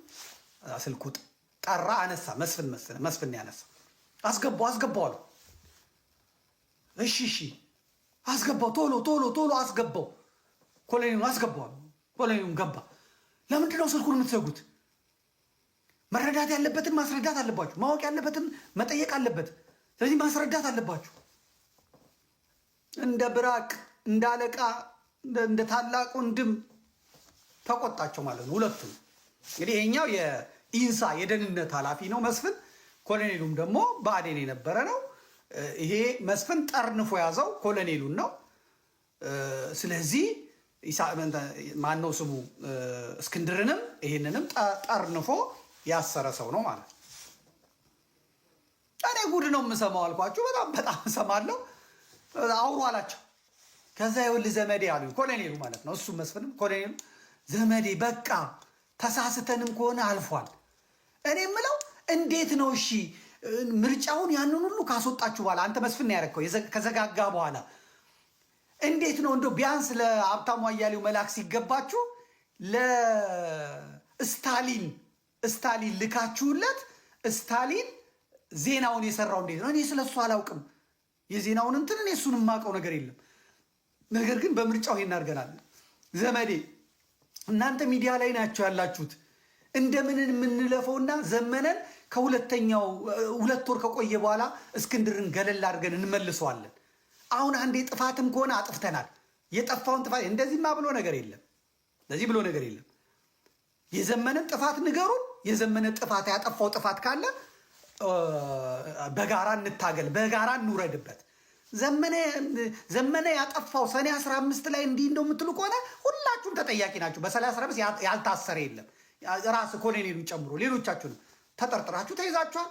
ህግ ነፃ ያላችሁ ህግ ነፃ ሆነ፣ ታስራችሁ ተፈታችኋል። አለቀ። ከዛ በተረፈ የሰኔ 15ን ጉዳይ መዛችሁ ለመምታት የምታመጡበት ምክንያት የለም ብዬ ተለያየን ማለት ነው። ከዛ በኋላ እንግዲህ ይህን ፎቶ ያነሱልኝ ሰዎች ምን ያሉልኝ ሰዎች እዛው ያሉ ናቸው። የመስፍንን ፎቶ ማንም አያውቀው። መስፍንን ፎቶ አንስተው ምኑን አንስተው ላኩልኝ ማለት ነው። አሁን ዛሬ የምስራቅ አማራ ክፍል የነበሩ ዛሬ ከሚኒሊክ እዝ ጋር ሆነው በምሬ ወዳጆ ጦር ስር ሆነው የሚያዋጉ ጦሩን የሚመሩ ሰዎች ናቸው ይሄንን ያደረጉት ማለት ነው። ፎቶውን ሁላ አንስተው ይላኩልኝ። ይሄ እዛ ቁጭ ብሎ ሲቀለብ የነበረ በነሻለቃ ዳዊት በኢትዮ 360 በነ ሀብታሙ አያሌው በነ አበበ በለው እንደገና በዶክተር አምሳሉ በነዛ በምንድነው ስማቸው የዲሲ ግብረ ኃይል ይባሉ የነበሩት እና በኋላ ባልደራስ የሆኑት በነ ኤርሚያስ በነዛ ሰዎች የተሰበሰበውን ገንዘብ ይሄ የኢንሳ ሰው ቁጭ ብሎ ይሄ ግሩፕ ማለት ነው። በዚህ ግሩፕ ይሰበሰብ የነበረን ገንዘብ ሲበላ የከረመው የመንግስት ሰው የራሱ የጌታቸው አሰፋ ሰው እኔ ስናገር ሌባ እየተባልኩ እኔ ስናገር ባለጌ እየተባልኩ እኔ ጋላ ነው፣ ኦሮሞ ነው፣ ኦነግ ነው፣ ሊከፋፍለን ነው እየተባለ እኔ ግግም ብዬ ይሄ መንግስት ሰው ነው ሚሽኑን ሲጨርስ እጁን ይሰጣል ስል ከርሟርት አይደለም። ይሄው ዛሬ መስፍኔ የተወለወለ መስታወት መስሎ በአሜሪካ በካናዳ በአውሮፓ የነበረ ህዝብ ለፋኖ ብሎ ይረዳ የነበረውን ገንዘብ እየበላ እየዘረፈ የገበሬ ከብት እየጨረሰ እየገደለ እያስገደለ አማራ አንድ እንዳይሆን የፋኖ ትግል ፈቀቅ እንዳይል ሽባ ሲያደርግ ቆይቶ ወደዚህ መጥቶ ነው። መስፍን ማለት አርበኛ ዘመነ ካሴ እንደነገረኝ ከሆነ መስፍን ማለት ኬንያ ድረስ ሄዶ ግንቦት ሰባትንና ሻዕቢያን በናይሮቢ ያገናኘ ደላላ ራሱ ጌታቸው አሰፋ ልኮት ማለት ነው። ጌታቸው አሰፋ ልኮት ናይሮቢ ሄዶ እነ ብርሃኑ ነጋን እና አንዳርጋቸው ጽጌንና ሻዕቢያን ያደራደረ ያገናኘ አቶ ልደቱ አያሌውን በሆቴሎች በምኖች እየሄደ ቪዲዮ እየቀረጸ ሜንታሉን ቶርች አድርጎ ሽባ አድርጎ እንዲጠፋ ያደረገ እስክንድርን እንደ ሻንጣ አንጠልጥሎ ይዞ ሄዶ ጎጃምን አስበጥብጦ ደቡብ ወሎና ሸዋ አስቀምጦ ሸዋ አንድ እንዳይሆን የሰራ ክፉ። ሌላም አንድ ዶክተር አለ፣ ሌላም ሰው አለ ያደረገ ከነ አኪላ ጋር ከነ አኪላ የሚባሉ ዋና አማራ ከነ ዘራ ያዕቆብ ጋር በመሆን ሌሎችም ልጆች አሉ። እነ ጥቁሬ ልበለው ዝም ብዬ ዋና ስሙን አልጠራውም። ከነሱ ጋር በመሆን ከህዝብ የተሰበሰበ ገንዘብ በአየር መንገድ በሚሰራ ሰው ስልኩ በሚታወቅ ትግሬ በኩል ለአማራ ፋኖ ተብሎ ይላካል። ከዛ በኋላ እዛ ሄዶ ባንኩ ታገደ ይባላል። $8,000 $4,000 $20,000 ከአማራ እየተሰበሰበ ገንዘብ በናኪላ በኩል አየር ላይ እየቀረ ሽባ አድርገው አደንዝዘው የአማራን ትግል የበተኑ ናቸው። ይህንን ዋጡት። ይህንንም እኔ እግዚአብሔርን አመሰግነዋለሁ። ዳያስፖራ ገንዘቡን ለአለሌ እንዳይሰጥ የቸገረ ሰው አፈር ልሶ የቸገረ ሰው አፈር ግጦ የቸገረ ሰው ህዝብ አሳምኖ በራሱ መዋጋት ይችላል። ነገር ግን አሁን ገንዘብ ላይ የተቀመጡት በሙሉ ጸረ አማራ ኃይሎች፣ ሌላ ድቅል ማንነት ያላቸው ኃይሎች $30,000 $40,000 አዲስ አበባ እየተላከ እግዚአብሔር ያሳያችሁ 40,000 እየተላከ እዛ ዶላሩ ይቀመጣል። እዚህ ያለ ሰው ይሰጣቸዋል። በብአዴን ሰዎች በኩል በመንግስቱ ሰዎች በኩል በቲፒኤልኤፍ ሰዎች በኩል እየሄደ ገንዘቡ እራሳቸው ጋር አይደርስም። እነሱ እዛ ቢዝነስ ይሰሩበታል። አማራ ከዚህ ገንዘቡን እያለ ይሰጣል። መንገድ ላይ አድርቀው ይበሉበታል። ይኸው እነሱ እንኳን ጫካ የከረሙ እንኳን በረሃ የከረሙ ይኸው ዛሬ ፂሙን ተስተካክሎ ምኑን አስተካክሎ በክብር ተቀብለዋቸው ገብተዋል ማለት ነው። የሌሎቹንም እንደዚሁ ቀን በቀን ሰዓት በሰዓት እናወጣል። ማስረሻ ሰጤ ምንድን ነው? ካፒቴኑ ማስረሻ ሰጤ ምንድን ነው? ማስረሻ ሰጤ በወያኔ ጊዜ የታሰረ የአየር ኃይል አብራሪ የነበረ ምን አድርጋው እንዳወጣቸው አይታወቅም። በተፈቱ ጊዜ ተፈቷል። ከዛ በኋላ የራሱን ኑሮ ትግል አልፈልግም ብሎ ከነዘመነ ጋር አብሮ የመሰረተ የፋኖን እንትን መስርቶ በኋላ አልፈልግም ብሎ ባህር ዳር ማነው ደብረ ማርቆስ ዩኒቨርሲቲ እየተማረ የኖረ ታስታውሳላችሁ አይደለ? መተኮስ እንኳን የማይችል ሰው ነው። መተኮስ አይችልም። ሰርግ ላይ ያንን አንስቶ አንጣቶ በሰው ጭንቅላት ላይ እግዚአብሔር ነው ሰርገኛውን ያወጣው። መተኮስ የማይችል ሰው ከጥይት ጋር ተገናኝቶ የማይታወቅ ሰው ያን አድርጎ ከዚያ በኋላ እነ ዘመነም ተለያዩ፣ እነ ማስረሻም ተለያዩ፣ ምን ተለያዩ። እንደዚህ ቢጫውን ለብሶ ወያኔ ስታንከራትተው የነበረ ሰው ነው። ወያኔ እዛ ያኔ ምን እንዳደረገችው እንደተፈጠረ የምናውቀው ነገር የለም። ከዚያ አብረው እያሉ ዘመነን ማን ነው ስሙ እንትናና እና አስረስ ማርሸት የአንድ ቤተሰብ ልጆች ናቸው። የተመስገን ጥሩነህ አረጋ ከበደ ቤተሰብ ናቸው። ያክስት ያጎት ምናምን ልጆች ናቸው ማለት ነው። እና ብፁዕ አቡነ አብርሃም አሁን የኔታ ለቅሶ ላይ እንኳን አልመጡም። ተመልከቱ። ሀገረ ስብከታቸው ነው፣ እሳቸው አልሄዱ። ሊቁ ሞተዋል። ያሁላ ሰው ሲሞት፣ ያሁሉ ኦርቶዶክሳዊ ሲሞት አንድ ቀን መግለጫ አውጥቶ አያውቁም። ያሁሉ አብነት ተማሪ ሲሞት አንድ ቀን አውጥቶ አያውቁም። እንደ አቡነ አብርሃም የምወደው የማከብረው ሰው አልነበረም። እንደ አቡነ አብርሃም ጸረ ኦርቶዶክስ እንደሚባለውም ደግሞ ይሄን ቅባት የሚባለውን ሃይማኖት የሚያስፋፉ ቤተ ክርስቲያንን የሚያጎድፉ ሰው ሆኜ የምላስ ጅዶ የአንደበት ጅዶ የሚሰሩ በ30 ምናምን ዓመት ወዳጅነታችን ለመጀመሪያ ጊዜ አቡነ አብርሃምን ለመጋፈጥ ወጣው ማለት ነው። ለመጋፈጥ ወጣው። ያውላ ሰው ሲያልቅ እንግዲህ ሁሉም የመርጦ ለማርያም እዛ አካባቢ ናቸው። አቡነ አብርሃም እንዳሉት አባቴ ሞተው አሩሲ ነው በቪዲዮ የተናገሩት። የተቀበረውም እዛው ነው ያሉት። እንግዲህ ኦሮሞ ደም ይኑር አላቅም። ይሄ በአንድ አያት የሚገናኙ ናቸው፣ ዘመዳማቾች ናቸው። ይሄ የቤተሰብ ፒኤልሲ የሆነ ነገር ኦርቶዶክሳውያን በጎጃም ሲያልቁ ትንፍሽ ቃል አያወጣቸው፣ መግለጫ ያወጡ። ጀግና ያጫውታቸዋል። ጅዶ የምላስ ጅዶ ያመጣሉ። መንግስትን የተቆጡ ምናምን መስሎ በቃ አክሮባት ይሰራሉ። ምድር ላይ ግን ተግባር ላይ ግን የለም። ጭራሽ ጎንደርና ጎጃምን የሚያቃረን የሚያራርቅ ነገር ነው የሚያደርጉት። ጭራሽ አሁን ሊቁ ሲሞቱ እኚህ ከጳጳስ እኩል ከምን እኩል ሲሞቱ በቀብራቸው ላይ እንኳን አልተገኙም።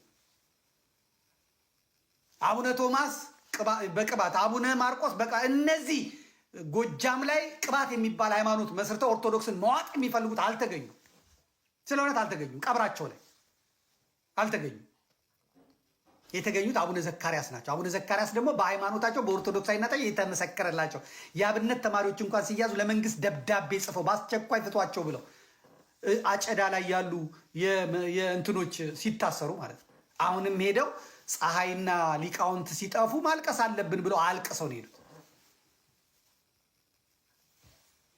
ከዛ በኋላ ከሊቃውንተ ኢትዮጵያ ጋር በደንብ ቁጭ ብለን ተነጋግረን ነበር፣ በሚገርም ሁኔታ ማለት ነው። አቡነ ኤርሚያስ ወሎ ላይ ላሊበላ ላይ እየሰሩት ያለው ግፍ እዚህ በምላስ ጅዶ እንደሚያወሩት አይደለም። ማክሰኞ ርዕሰ አንቀጹን አንቡት። ከባድ መብረቅ የሆነ ርዕሰ አንቀጽ ተዘጋጅቷል። ሊቃውንተ ኢትዮጵያ ጋር የተነጋገርነውን ይሄ ነው እየሆነ ያለው በቤተ ክርስቲያኒቷም በሀገሪቷም በጎጃምም በወሎም በጎንደርም በሸዋም ብለው ሊቃውንቱ በጣም በጣም በጣም አቶሚክ ቦምብ የሆነ እንትን ጽፈዋል። በሚገርም ሁኔታ ማለት ነው። የላሊበላ ካህናት አሁን እየተደባደቡ ነው። የላሊበላ ካህናት እየታሰሩ ነው። የላሊበላ ካህናት እየተገረፉ ነው በአቡነ ኤርሚያስ ምክንያት። ከአዲስ አበባ ወንበዴውን ሌባውን ነውረኛውን አምጥተው ላሊበላ ላይ ሹመው እርስ በርስ እያናከሷቸው በመቄት እየተፈጠረ ያለውን ነገር ሁላችሁ የምትሰሙት ነው። ቅልስልስ እያሉ አቡነ ኤርሚያስ እያደረጉት ያለው ነገር ዛሬ እኔ እናገረዋለሁ። ያው ስድብ ነው የሚሰድቡኝ፣ የፈለጉትን ይበሉ።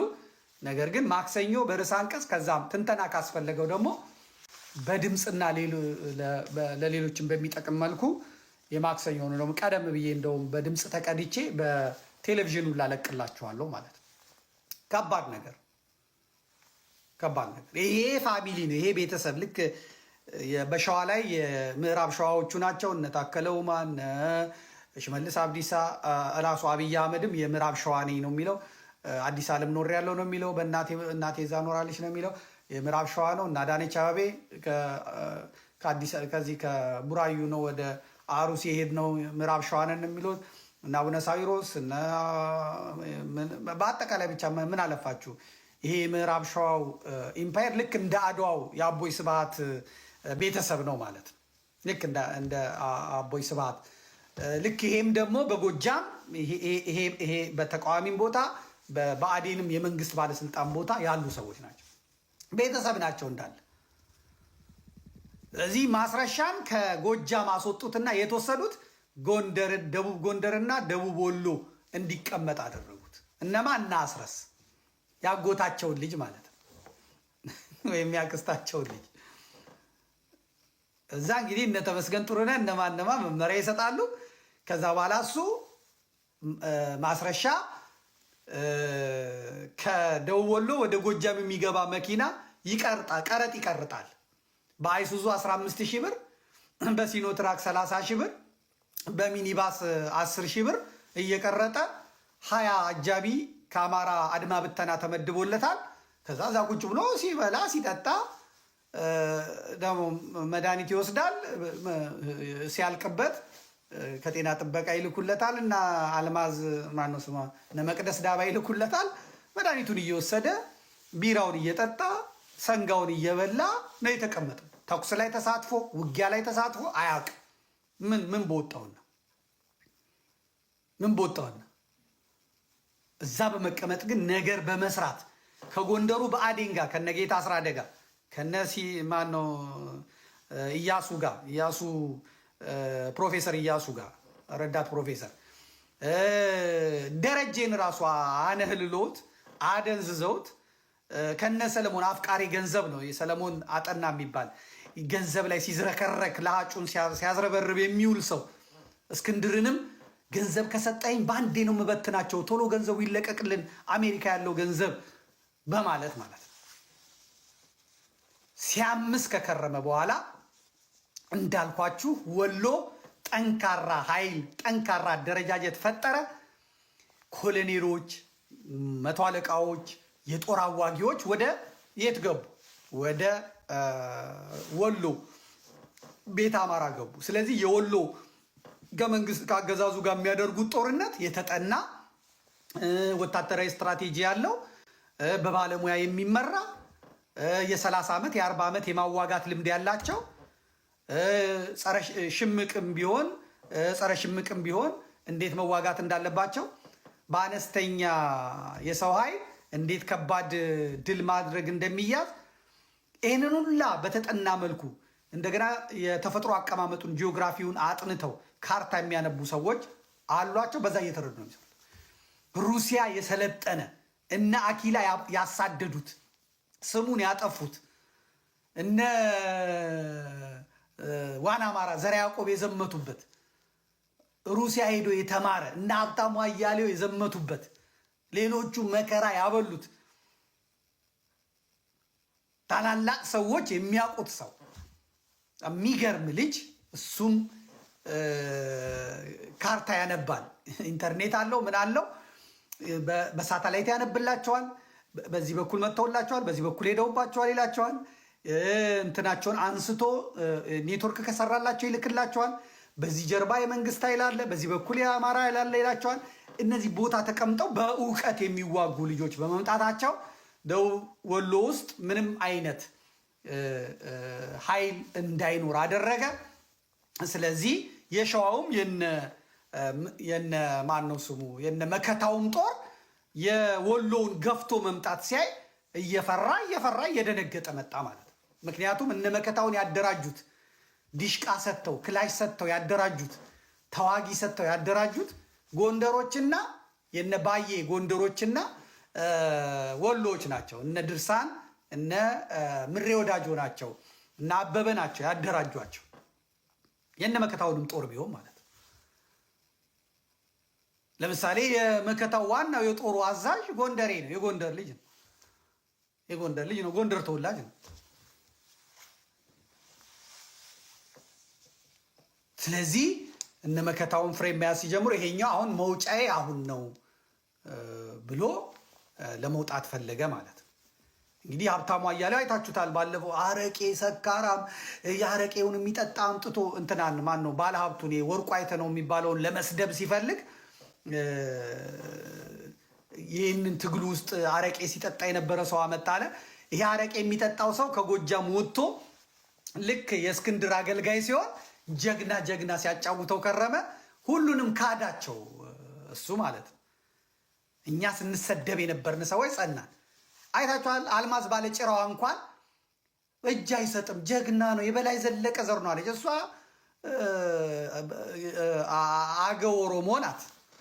ግን የአማራን ትግል የጎጃሙ አቤት ጎጃም እኮ እንዴት እንዳቆሸሹት በስመ አብ ወወልድ ወመንፈስ ቅዱስ። ይኸው ሰጠላት፣ እጁን ሰጠ ማለት ነው። ከዛ እነ ሀብታሙ ወጥተው ደግሞ የእነ አስረስ ለእነ አስረስ ሲቀጠሩና ሲገቡ እና አበበ በለውም ሲቀጠሩ እነ ኢየሩስ እነ ብሩኬ ያ ደግሞ የጎጃሙ ልጅ ሆነው ደግሞ መጥተው የዚህ እንትን ሆኑ ማለት ነው። እጅ ከመስጠቱ በፊት ኢየሩስ እንዲህ ትለው ነበር፣ ትጠይቀዋለች። እንስማት። ኢየሩስን አምጣት፣ ኢየሩስን አምጣልኝ። እሱ እጅ ከመስጠቱ በፊት እንደዚህ ከመጨባበጡ በፊት እንግዲህ እሷን እንትናም ደስ ይለዋል እኮ አረጋ ከበደ በጣም ነው ደስ የሚለው። ምክንያቱም ስጋ ዘመዱ ነው። ምንም ድሮኗም ሳታየው ምንም ሳያገኘው እዛም ደግሞ ፋኖቹ ነቅተውበት ጉዳት ሳያደርሱበት የስጋ ዘመዱ ሲመጣ አሁን የተመስገንም ጥሩነህምና ደውላ እንኳን ደህና መጣ የኔ ልጅ እንኳን ደህና ገባ። የአረጋ ከበደም ሚስትና እናት ደውለው እንኳን ደህና ገባ፣ መቼ ገባ፣ በጣም ጥሩ፣ ሁለተኛ እንዳትቀዛ። ቤተሰብ ነው፣ የቤተሰብ ካምፓኒ ነው።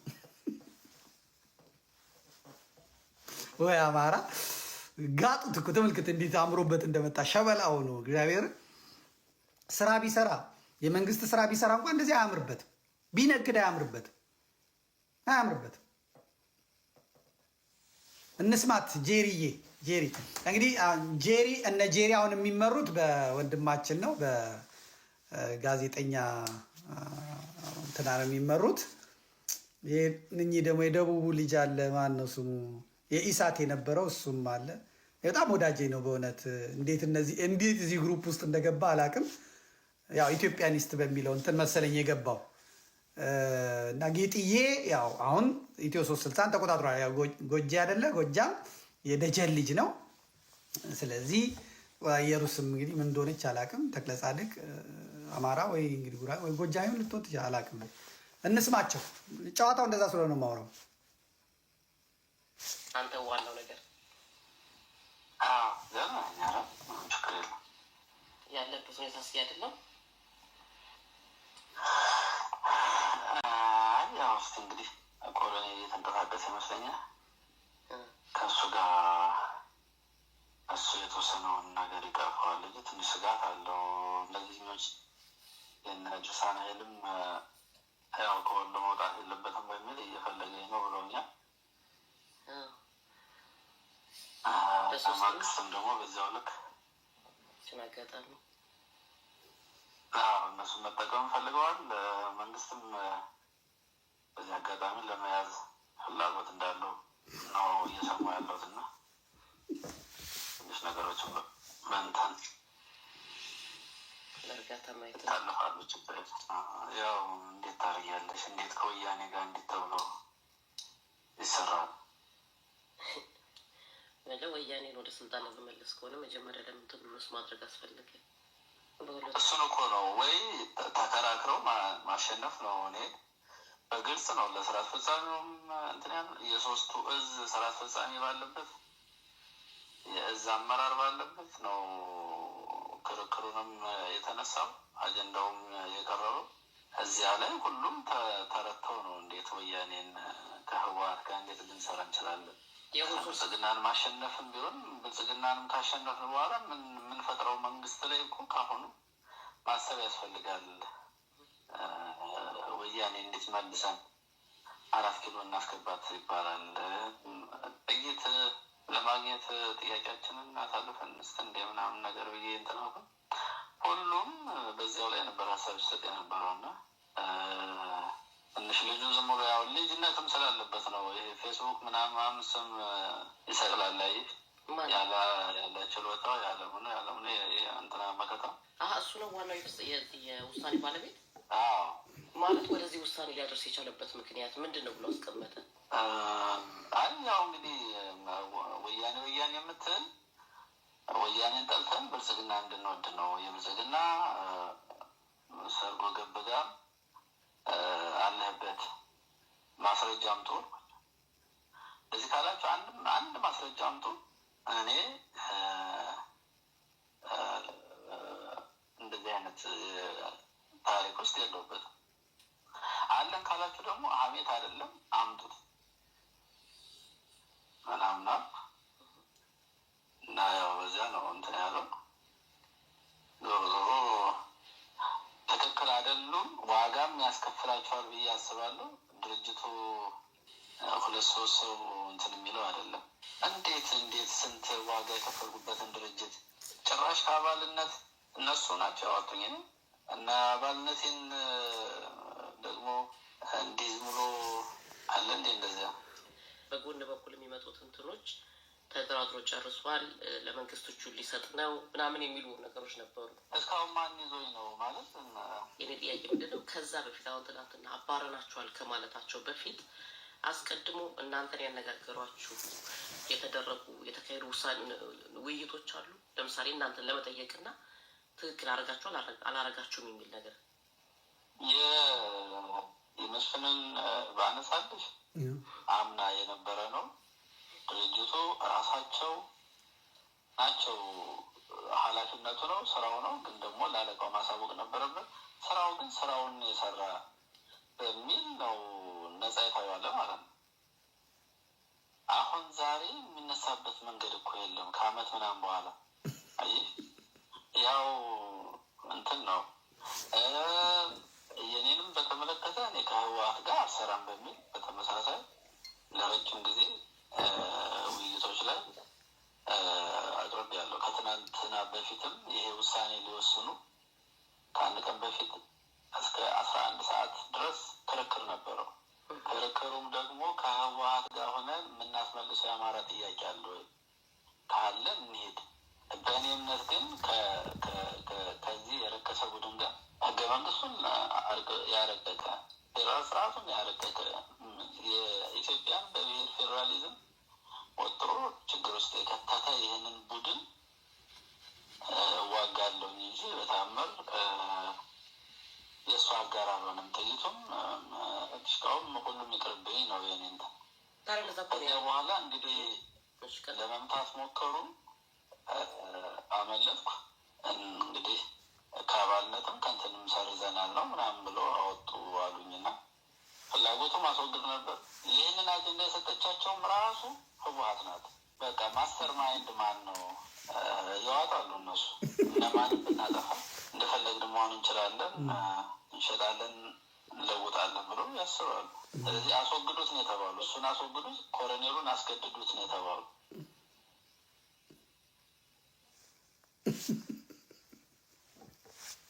እንግዲህ ተደራደር የተባለው ሰውዬ በራሱ ቃል የተናዘዘው ይህንን ነው።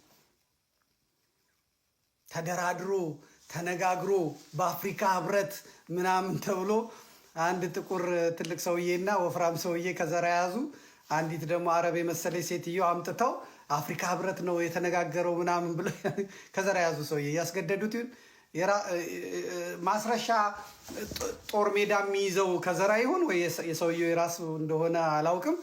ይቺን አንድ ትልቅ ወፍራም የአረብ ፊት ያላት ሴትዮና እንትን ይዘው አንድ ግለሰብ እንደ ድርጅት ተቆጥሮ ማለት ነው።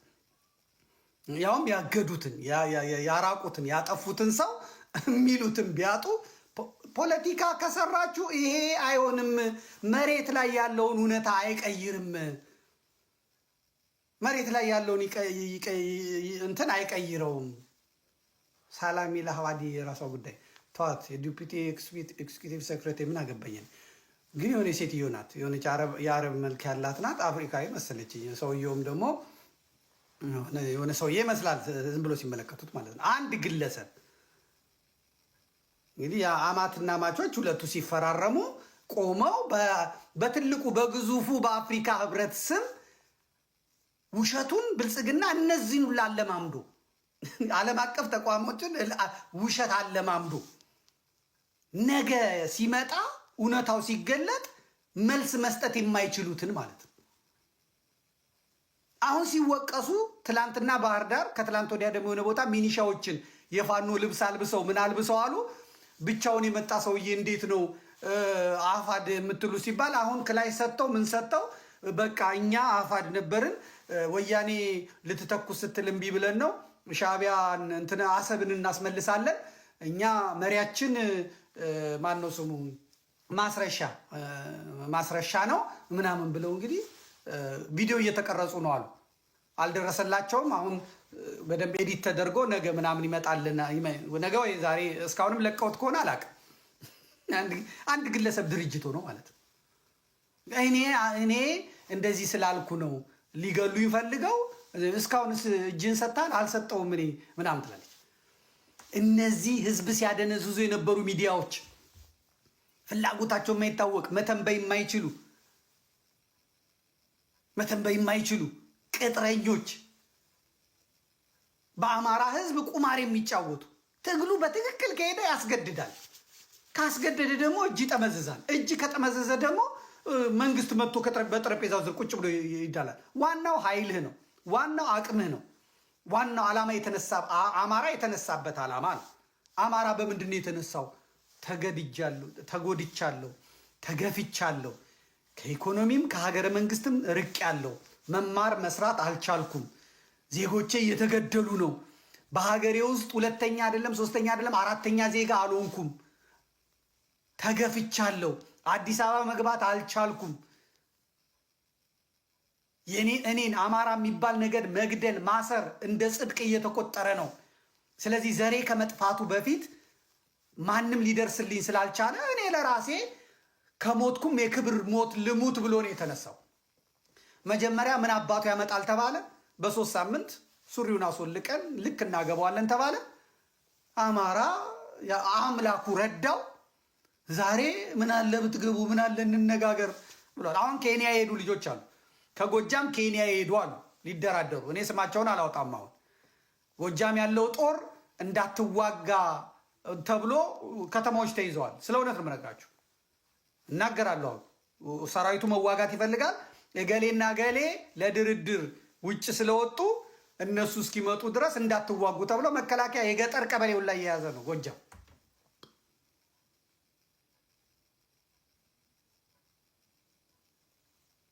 በራሱ የሚቆመውን የአማራ ትግል ሳይገዳደል እኮ መንግስቱ አቅሙን ካየ እሺ እንነጋገር ይላቸዋል። እንነጋገር ሲባል ቁጭ ብሎ ይነጋገራሉ። አማራ እንዳይነጋገር፣ አማራ እንትን እንዳይል። አሁን ሰው አንዳንድ ሰዎች ጦርነት ናፋቂ ነህ፣ ጦርነት ነው ምናምን እና እኔ ሬሳቸውን ብቻ ልዘግብ እንዴ? በኤክስካቫተር ሲቀበሩ ብቻ ልዘግብ እንዴ? የማንም የጫካ ነዋሪ በቀስት እየገደላቸው አስከሬናቸውን በፎቶ እየለጠፈ አማራ ሞተ ዋይ ዋይ ደረት ምቱ ልበል እንዴ? እንደዛ እያልኩ እንደሆነ ፈልገው እንዴ? አንተ የማንን የበላኸው? የወይዘሮ ገሌን ምኗን የበላኸው? ጨጓራዋን፣ ጉበቷን፣ የእንትናን ልብ የበላው ማን ነው? ገሌ ነው እያሉ ቁጭ ብሎ ቪዲዮ እየተቀረጹ ፖሊስ ፊት፣ ህግ ፊት የሚናገሩ ሰዎች የአማራ ስጋ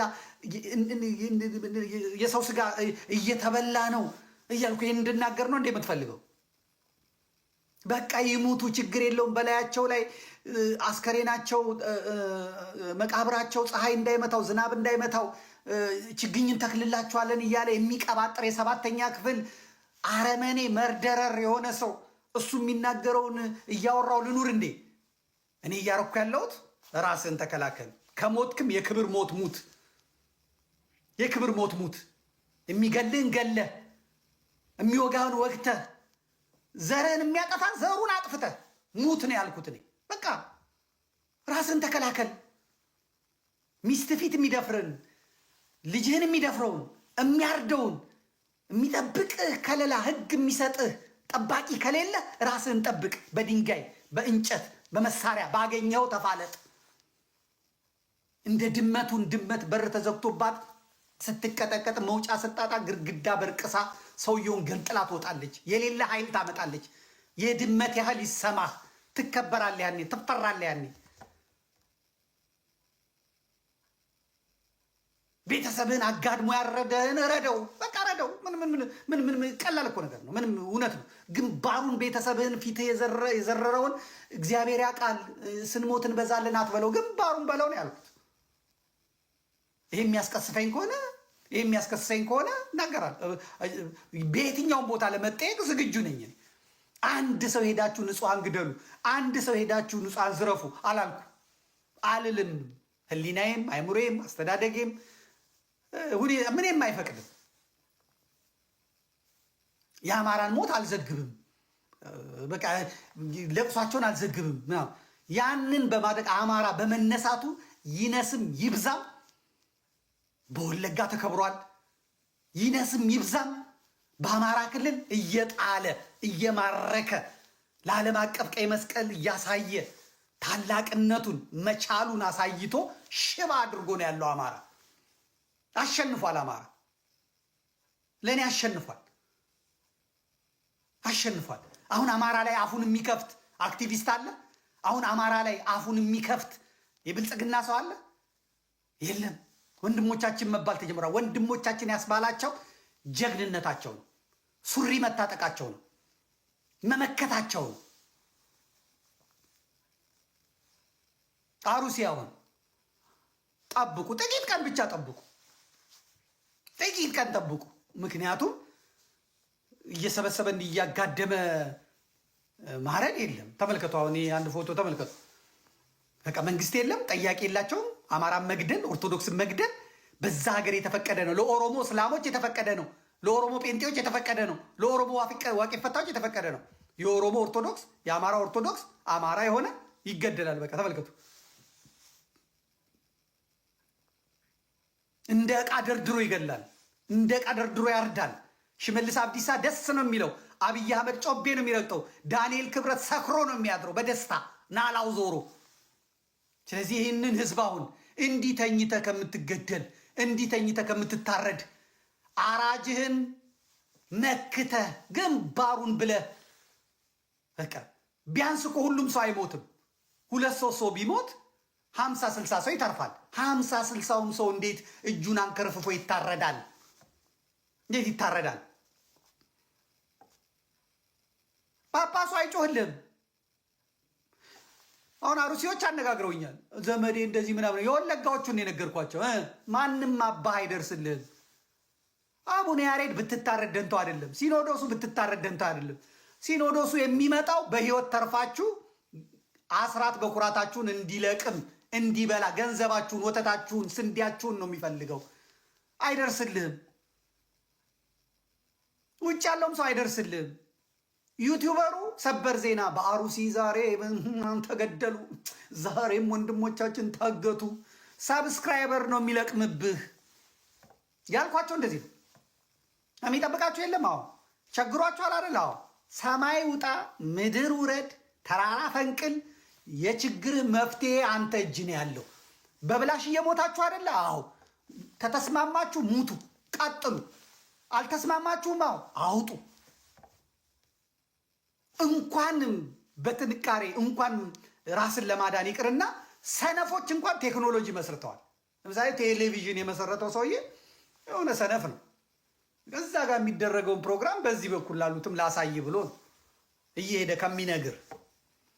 ቴሌቪዥን ገዝቶ ቤት ያስቀመጠው ሰውዬ ደግሞ ድምፅ የሚጨምረው እዛ ሄዶ ነበር። ፕላስ የሚለውን ይጨምራል፣ ማይነስ የሚለውን ይቀንሳል፣ ድምፅ ይጨምር ነበር። የሆነ ሰነፍ ሰውዬ እዚህ ጋር ቁጭ ብሎ እዛ ሄዶ መቀነሱ ድምፁን ማጥፋቱ ሰለቸው። ከዛ ምን መሰረተ? ሪሞት ኮንትሮል። ምን ለማድረግ እዚህ ቁጭ ብሎ እንዲህ ለማድረግ እንዲህ ለማድረግ። ሰዎች ሰነፍ ሆነው እንኳን ቴክኖሎጂ መሰረታል። በእግራቸው ረጅም ሀገር የሄዱ የነበሩ ሰዎች ተራራውን መውጣት ምናምን ሲያቅታቸው አውሮፕላን መሰረቱ።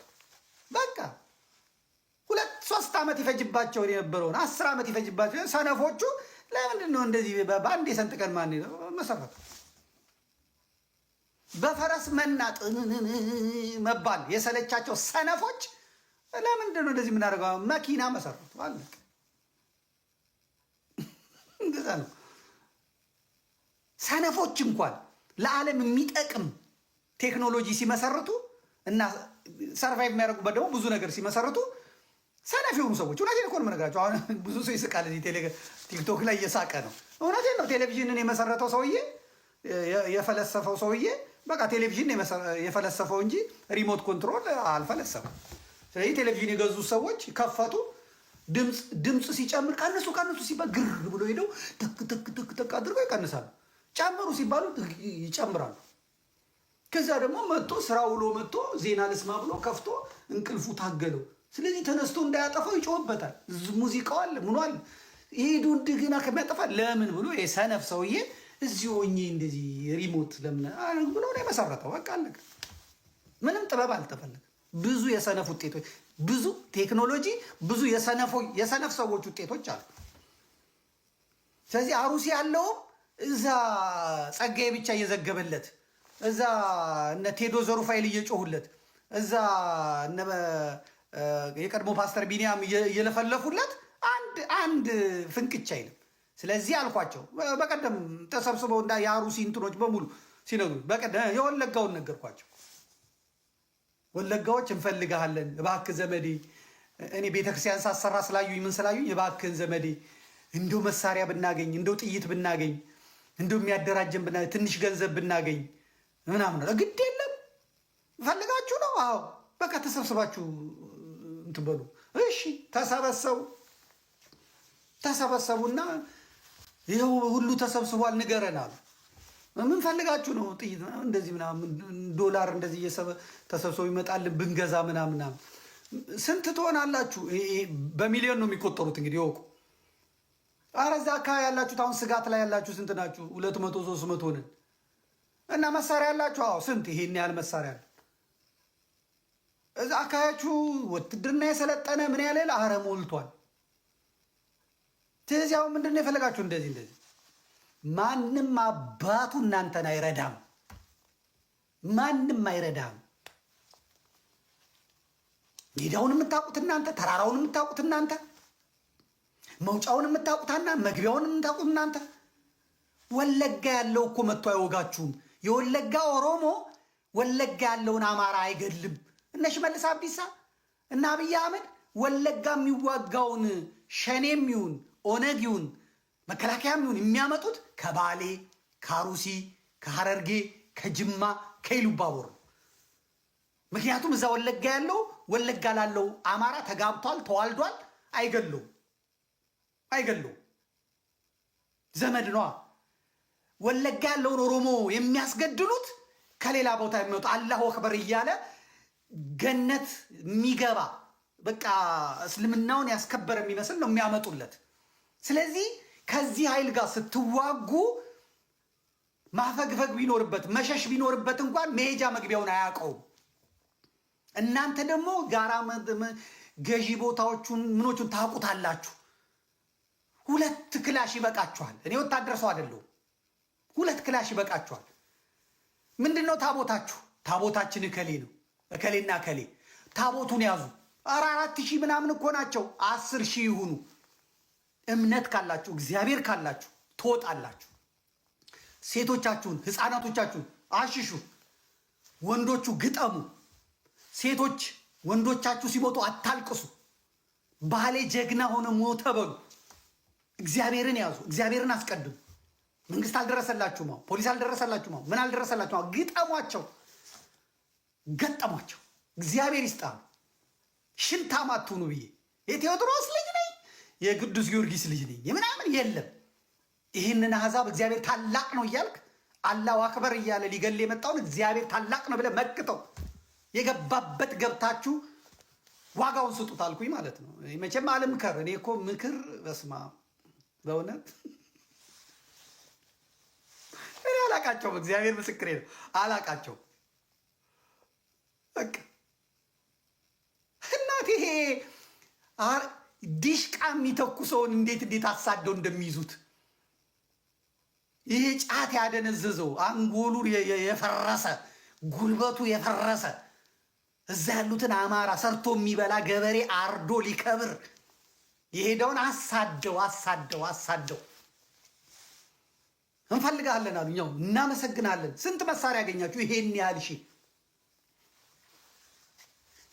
ገንዘብ። አሁን ገንዘብ ያስፈልገናል። እንዴት እናድርግ? ልጆቻችሁን ሸኔ ውስጥ አስገቡ አልኳቸው። እውነቴን ነው የምነግራቸው። ልጆቻችሁን ሸኔ ውስጥ አስገቡ። ሸኔዎቹ መንግስት ይልካቸዋል። ደሞዛችሁን ከዚህ ባንክ ውሰዱ፣ ዘርፋችሁ ከዚህ ባንክ ውሰዱ ይላቸዋል። እና ስለዚህ እነዛ ልጆቻችሁ ለእናንተ መረጃ ይስጡ። ልጆቻችሁ ኦሮምኛ ይችላሉ፣ ኦሮሞዎች ናቸው። በቃ እዛ ሸኔ ውስጥ ይግቡ። እናንተ አትዝረፉ። ሸኔ ዘርፎ ሲመጣ ግን አንቃችሁ ተቀበሉ። ይሄ ጽድቅ ነው በእውነት። ምንም መልአክ የገነት ጠባቂ መልአክ ቢያገኛችሁ እና ጽድቅ ናችሁ እናንተ የህዝብ ገንዘብ የመንግስት ገንዘብ አትዝረፉ። መንግስት ግን አገዛዙ ግን ለሸኔ ደውሎ በዚህኛው ባንክ አስገብተናል። የባንክ ማናጀሮቹ ኧረ ይችኛዋ የገጠር ከተማ ናት፣ ይህን ያህል ብር ምን ይሰራልናል? 30 ሚሊዮን ብር፣ ኧረ 2 ሚሊዮን 3 ሚሊዮን ይበቃል፣ ዝም በል አስገባ ይላሉ። እነሱ ኦሮሞቹ አራዳ መሆናቸው ነው። ኦሮሞማ አራዳ መሆኑ ነው። እሺ ይላሉ። ባንክ ውስጥ ይገባል ያ ብር። ከዛ በኋላ ሸኔዎቹ ይመጣሉ። መጀመሪያ ኦሮሚያ ልዩ ኃይል ይወጣል፣ መከላከያ ይወጣል። ህዝቡ ኧረ ጥላችሁን ሄዳችሁ ሲል እንግዲህ ለምንም እኛ ሌላ ቦታ ታዘን የለ። ከዛ ሸኔ የተባሉት ይመጣሉ፣ ባንኩን ይከባሉ፣ ይዘርፉ፣ ይዘው ይወጣሉ። ከዛ የወለጋ ልጆች ይሄን አደረጉ።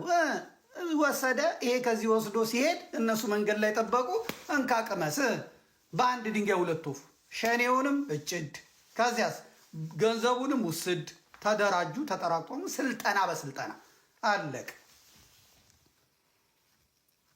እንደውም ደግሞ ትልቁ ትዝ የሚለኝ እዚህ ቦታ ያለው ጫካ፣ እዚህ ቦታ ያለው እንትን እንዳለ ከወለጋ አማራ የተሰበሰበ ከወለጋ ኦሮሞ የተሰበሰበ ገንዘብ የሚቀመጥበት የሸኔ ሀብት የሚቀመጥበት ነው። እዛ አካባቢ ለመድረስ መከላከያው ያጥራል፣ ምኑ ያጥራል። እንዴት እናድርጋሉ? ግጠሙት አልኳቸው። በቃ ግጠሙት። እዛ ውስጥ ያለው ነገር እውነት ከሆነ እውነት ነው ብለውናል። በቃ ግጠሙትና ሂዱና ውሰዱት። እሻሉ። መከላከያው ከዚህ ሲመጣበት ሸኔ ደግሞ ከዛ መከላከያ የተኮሰበት መስሎ ቋንቋቸው ሲደበላለቅ እነዚህኛዎቹ ገቡ ጫካው። ያኛው ፈረጠጠ። ጫካ ውስጥ ትገረማላችሁ። ጫካ ውስጥ ይሄንን የገበሬ በሬ አርደው ቋንጣ በቋንጣ አድርገውታል። ቂቤው በስልቻ ቂቤ ጫካው ቂቤ ነው። እህሉ በእህል ይሄ ከባንክ የተዘረፈው ስንት ቢሊየን ብር ጫካ በጫካ ነው። ይሄ ሸኔ እዛ ቅቤውን እየላፈ የበቆሎ ገንፎውን እየላፈ ይሄንን ፀጉሩን እየተቆነደደ ቋንጣውን እየበላ አማራን ያደህያል። ወሰድ አልኩት። መሬቱን በአንደርጋውንድ የሰሩትን በቆሎውን ምኑን ይዘውት ሄዱ። አሁን ዛሬ ወለጋ ውስጥ ምን እያሉ ነው? እኛም ልክ እንደ ከሚሴ ኦሮሞ መሀላችን የለም፣ በቋንቋችን እንማራለን፣ ልዩ ዞን እንፈልጋለን። አለቀ። ስንት ናችሁ? 6 ሚሊዮን፣ 4 ሚሊዮን፣ 5 ሚሊዮን አለቀ። ለ70 ሺህ እና ለ80 ሺህ ለ200 ሺህ ለ100 ሺህ ሰው ልዩ ዞን አማራ ክልል ተሰጥቷል። እኛ 5 ሚሊዮን 6 ሚሊዮን ነን፣ አማሮች ነን። አለቀ። አይቻልም። ይህን ጉልበት የፈጠረው ራስን መከላከል ያመጣው ነው። አሁን በድሮን ብትለው፣ በአየር ብትለው፣ በመሬት ብትለው፣ በምድር ብትለው አለቀ። ጀግና ማለት ይሄ ነው። አሁን ይህ ሽባ ጎጃም የተቀመጠው ኃይል ግን እነሱን ድጋሚ ለማስመታት አሁን ዛሬ ማርሸት የጻፈውን ተመልከቱ። ማርሸት የሚባለው ማለት ነው ያረጋ ከበደ የተመስገን ጥሩነህ ጎጃምን ሽባ ያደረገ ዛሬ ወለጋዎች ላይ የሚጽፈውን ተመልከቱ። ወለጋ እንደዚህ አድርጎ ያውም ሳይሻገር እዛ የተቀመጠ እነሱ ሊቆጣጠሩት ያሰቡትን ነገር ያመጣውን ዛሬ ፌስቡክ ላይ ገብታችሁ ተመልከቱ። የማርሸት ፀሐዩ ደምሴ ማለት አረቂያም የድል ዜና ደም ላይ የበቀለው ወይራ ቢዛሞ እዝ እድል አድርጓል። ቢዛሞ እዝ በ7 ግንባሮች ባደረገው ጠንካራ ውጊያ ሻለቃ ማሪውን ጨምሮ በርካታ የጠላት ኃይል የደመሰሰ ሲሆን አውደ ውጊያውን አሁንም ተጠናክሮ ቀጥሏል። ጎጃምን ሽባ አድርጎ እናቱ ሚስቱ ቀሚስ ስር ተደብቆ እሱ አሁን ስለ ወለጋ ያወራል ማለት ነው። ከከተሞች በመውጣት ወደ ገጠራማ አካባቢ ግንባር የተንቀሳቀሰ አርመኒው አገዛዝ ሰራዊት ቀንዱን ተመቶ አስከሬኑን ሳያነሳ ይሄ እንግዲህ በመነጽር እያየ ማለት ነው። እንዲሁ የቅባት ድፍረት የሚገርም ነው። በቃ ያብለጨልጫል። ነቀምት ከተማ የነበረውን ኃይሉን ሙሉን ደምስሶ ሊሙ ገሊና ሀሮ አዲስ አለም እያጓጓዘ ይገኛል። ጀግናው ቢዛሞ እያደረገ ምናምን እንዲህ አይደለም ማርሸት የወለጋ ፋኖ እንትን ያለው የቤተሰብ ጉባኤ ጎጃም ላይ ያለው እሱን ተው። መልካቸው ራሱ ተመልከቱት እኮ አስረስ ብቻ ነው ትንሽ ለየት የሚለው ሰፊ ፊት እንጂ አራጥፋልኝ በእናትህ እኔ አፍራለሁ።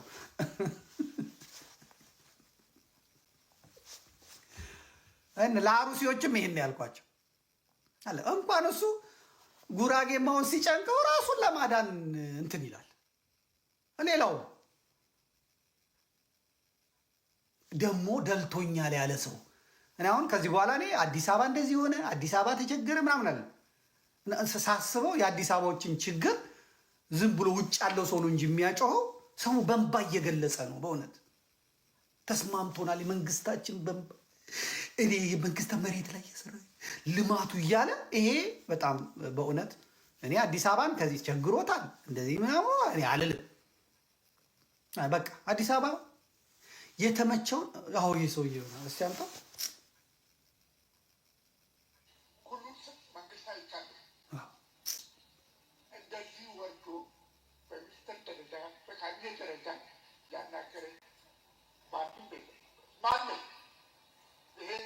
ለመሸገር ወይ ለምናምን አለ ውስጤ የሚቸግሩ በአሁኑ ሰዓት እኔ መንግስት እያደረጋቸውን ነገር ከልቤ አስመስሌ ሳይሆን ወይ ከዚህ በዘግ ሲወጣ ጨበጨብ ወይ እንትን ሳይሆን መንግስት መሬት ላይ እየሰራ ያለውን ነገር ከልቤ ነው ደግፈው። ወንዝ ዳርቻዎቻችን፣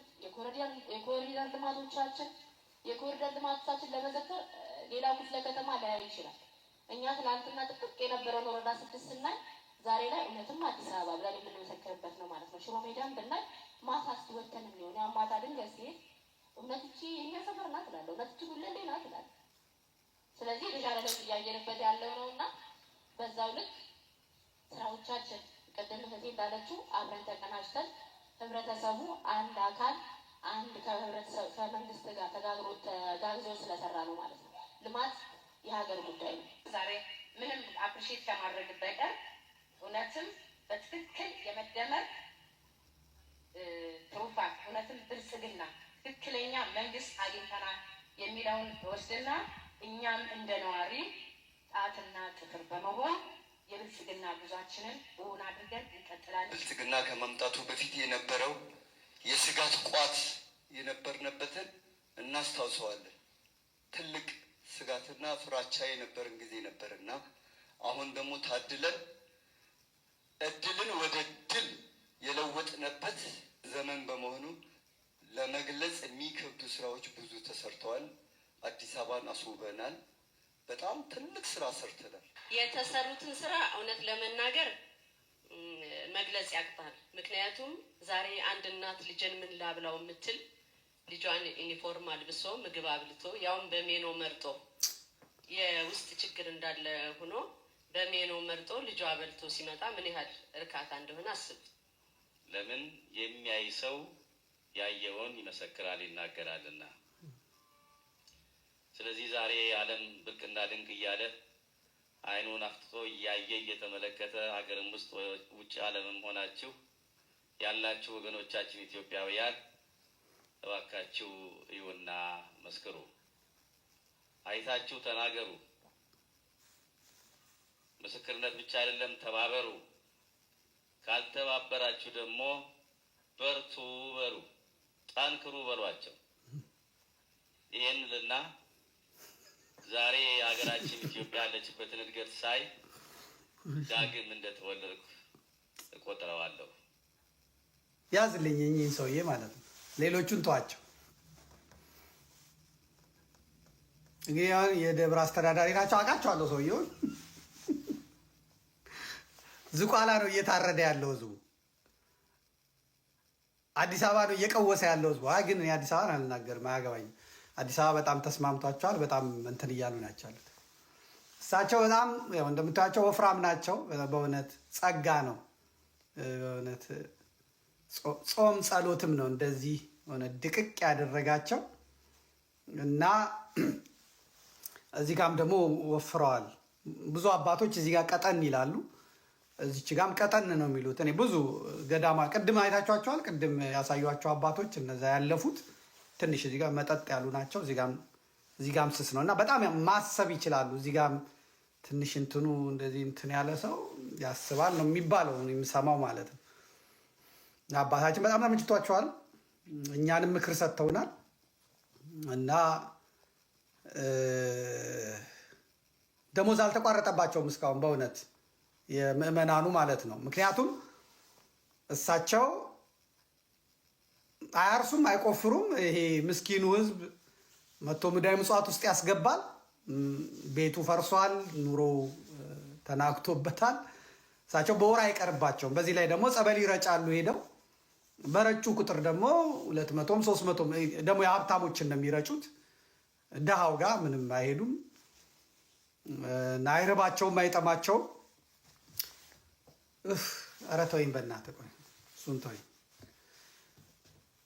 ልክ እንደዚህ እንደ አዲስ አበባ አልናገርም ነው። ዋናው ነገር አዲስ አበባ ተመችቶኛል ስላለ የተጎዳ ሰው ወጥቶ ራሱ ነው መፍትሄ የሚያመጣው።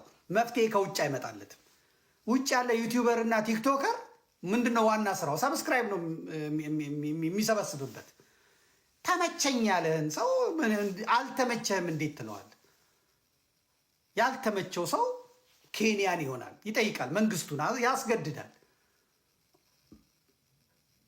10 ሳንቲም 20 ሳንቲም ጨምሯል ሲባል እንዴት ብሎ የመንግስት እጅ 1000% ተጨምሮበት ተስማምቶት የተቀመጠን ህዝብ ይሄ ግፍ ነው፣ በእውነት ግፍ ነው። በግድ በቃ ተስማምቶኛል ብሏል።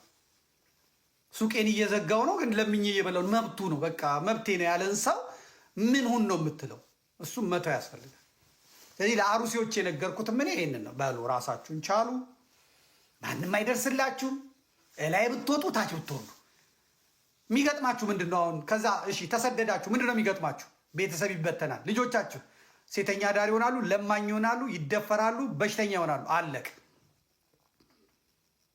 እዛ ከሆናችሁስ ራሳችሁን ካልተከላከልን ያግቱናል፣ ከዛ ብር ይሰበስቡብናል፣ ከዛ ወንዝ ወርደው ያርዱናል።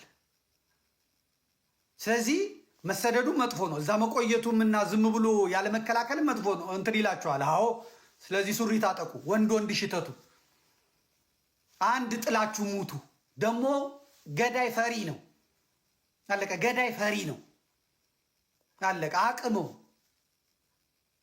ሊገል የሚመጣው ሊያግት የሚመጣውን ተከታትለህ የገባበት ገብተህ በለው። ይህን የመከርኳቸው አሩሲዎችን አጠፋው። እስቲ ንገሩኝ እናንተ፣ አጠፋው? አሁን ይሄ ያስከስሰኛል? ንገሩኝ። ማንም አይደርስልህም። መሳይ መኮንን አሩሲ እንደዚህ ሆኖ ተገለዋል፣ የሽመልስ አብዲሳ ጦር እንደዚህ አድርጓቸዋል፣ አበበ በለው ዛሬም በአሩሲ እንትን ብለዋል።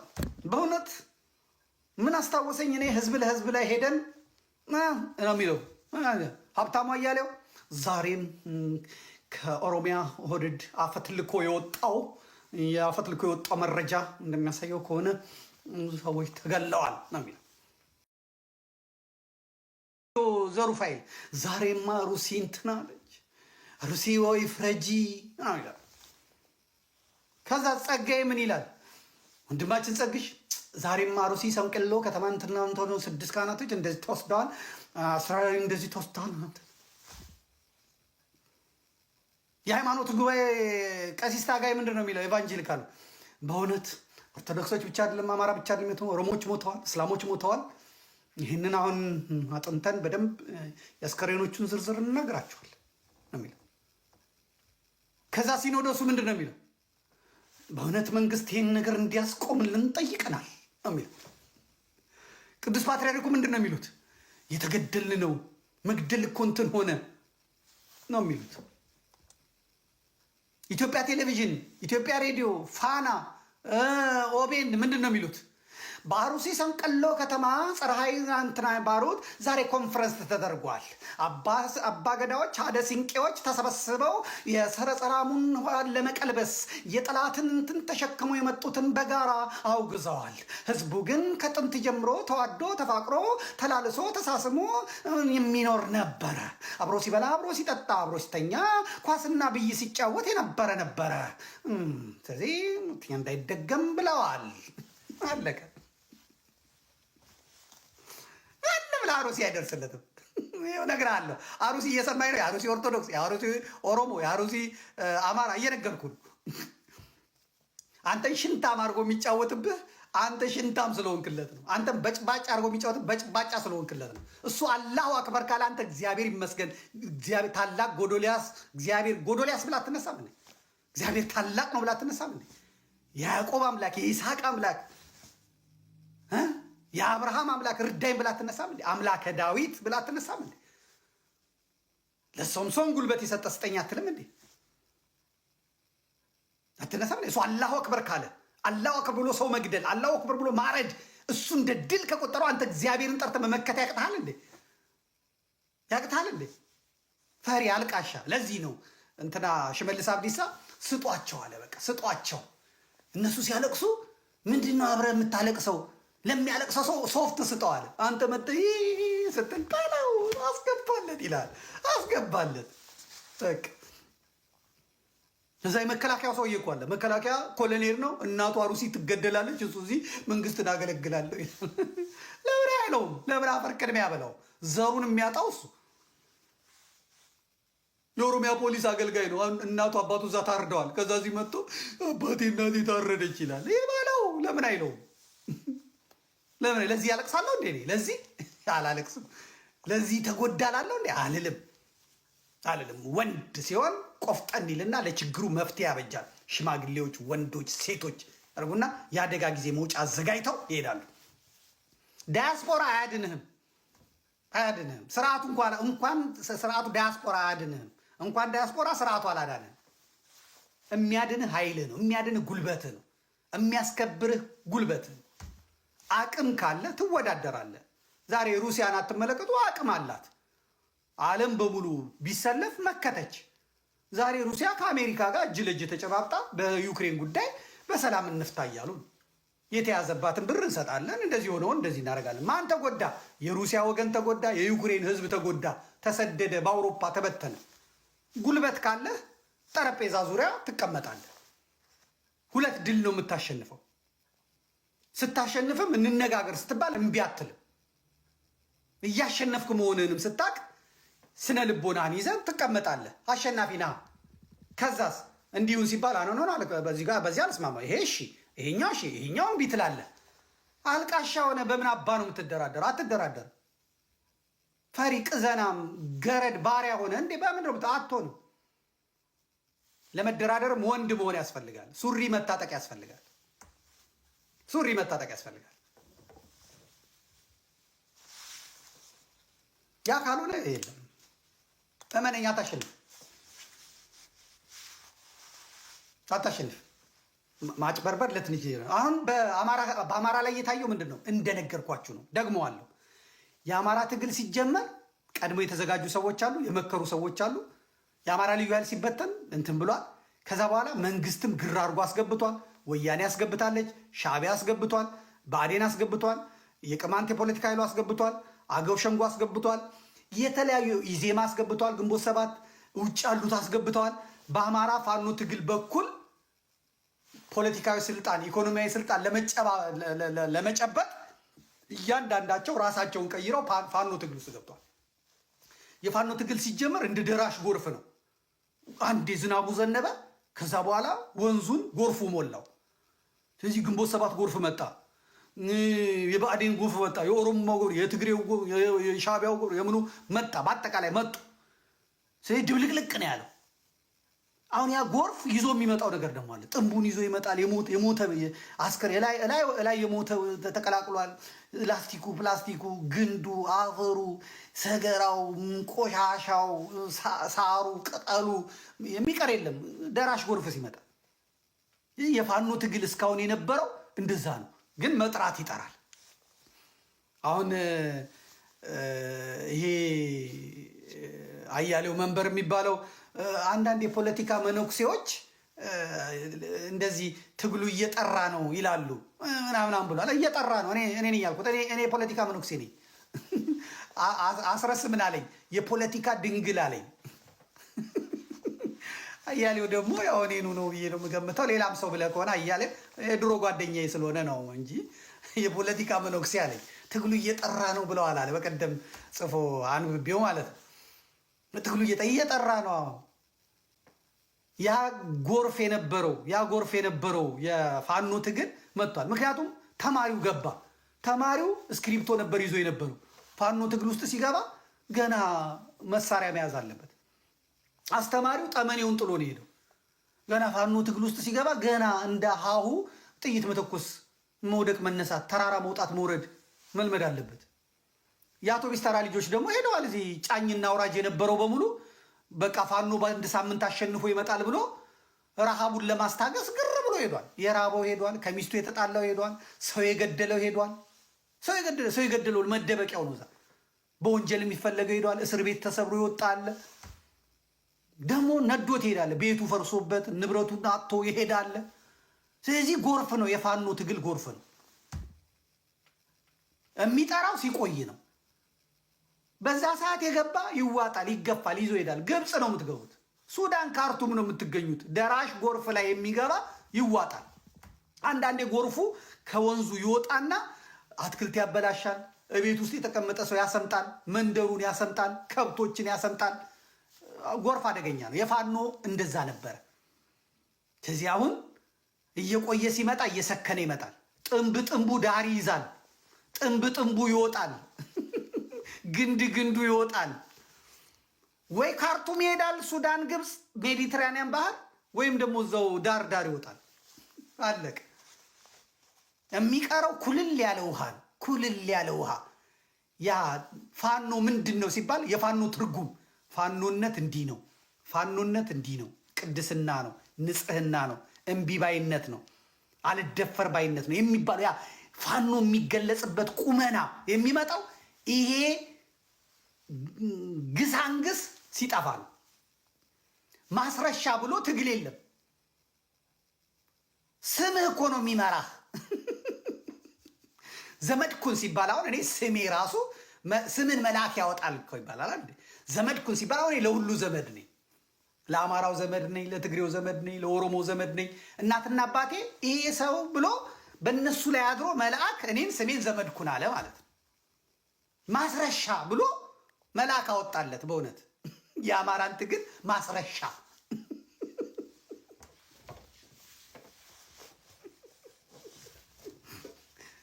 አረ እንደ ይቅር በለኝ ማስረሻ ብሎ ስም እግዚአብሔር ያሳያቸው። እኔ ማስረሻ ቢሆን ወዳጄ ነው። መምህር እንኳን አደረሰ ብሎ የጻፈልኝ እስካሁን አለ። መምህር እንኳን አደረሰ ብሎ ግን አሁን አይደለም፣ በፌስቡክ ዘመን ማለት ነው። ማስረሻ ትግሉን ማስረሻ፣ የአማራን ፋኖ ትግል መቅበሪያ ማለት ማስረሻ። ያጎቱ ልጅ ደግሞ አለ አስረስ ነው የሚባለው። እሱ ደግሞ አስረሺ ነው የሚያስረሳ። አፋድ አንድ እንዳይሆን የሚያስረሳ፣ የጎጃም ፋኖ አንድ እንዳይሆን የሚያስረሳ አስረስ።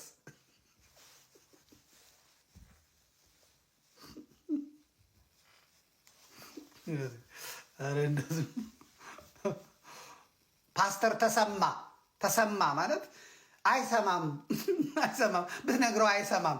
ተሰማ ግን ንገሩት፣ በቃ ከፋኖ ትግል ውጣ በሉት። ፓስተር ጴንጤ መታገል አይችልም። መንከባለል፣ መጸለይ፣ መዘመር ነው እንጂ አይችልም። እንደ በቃ በእውነት እና እነ ማስረሻ በዚህ ሁኔታ ነው ወደ ትግሉ የገቡት። ለጨዋታ ነው የመጣሁት እንትን እንዳትሉ። አዎ ሳቁ እናንተ ምን አለባችሁ እዚህ እንትን ማስረሻ ሳቁ። እስክንድር ነው ያልከኝ? እስክንድረው ማለት ነው።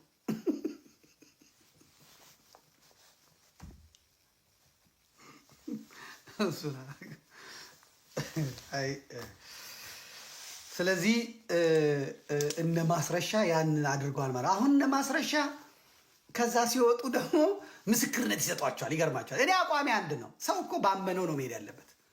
ይሄ ጎጆው ይመጣና ኢትዮ 360 ለሁለት ተከፍሎ የለ እንደ አሜባ ተከፋፍሎ የለ ይመጣና ምን ይላል? ማስረሻ ጂኒየስ ሰው ነው ይላል። ጌጥዬ ስማ ውስጥ ስቲያም ታውቋል። ጌጥዬ የሚናገረውን እንስማው። ማስረሻ እንደ ማግስቱ እንደ ነገ እጅ ሊሰጥ ነው። ጌጥዬ መጥቶ ግን የሚናገረውን ትሰሙታላችሁ። ጌጥዬ ስለ ማስረሻ ይነግራችኋል። ለነየሩስ ስሙት። እሺ ማስረሻ በጣም ጂኒየስ የሆነ አእምሮ ያለው ሰው ነው።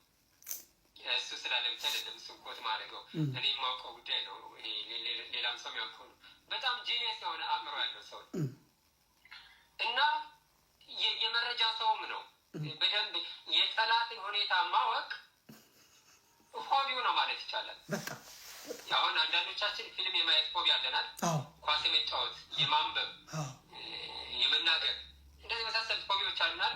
የማስረሻ ሆቢ ምንድን ነው ይባል እኔ እሱ ይወቀው አይወቀው አላውቅም። እኔ የማስረሻ ሆቢ ምንድን ነው ተሰጥኦ ምንድን ነው ብባል ከሱ በተቃራኒ የተሰለፉ ቡድኖችን፣ አካላትን፣ ሰዎችን ጠላት የሚባሉትን አቅም፣ ቁመና፣ አስተሳሰብ ማንበብ ነው የሱ ሆቢ።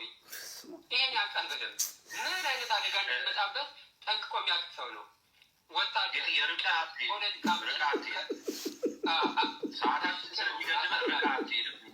ያዘው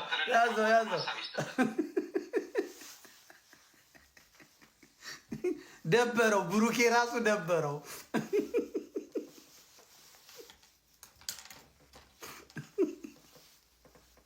እረፍ ብዬዋለሁ። ብሩኬን እረፍ።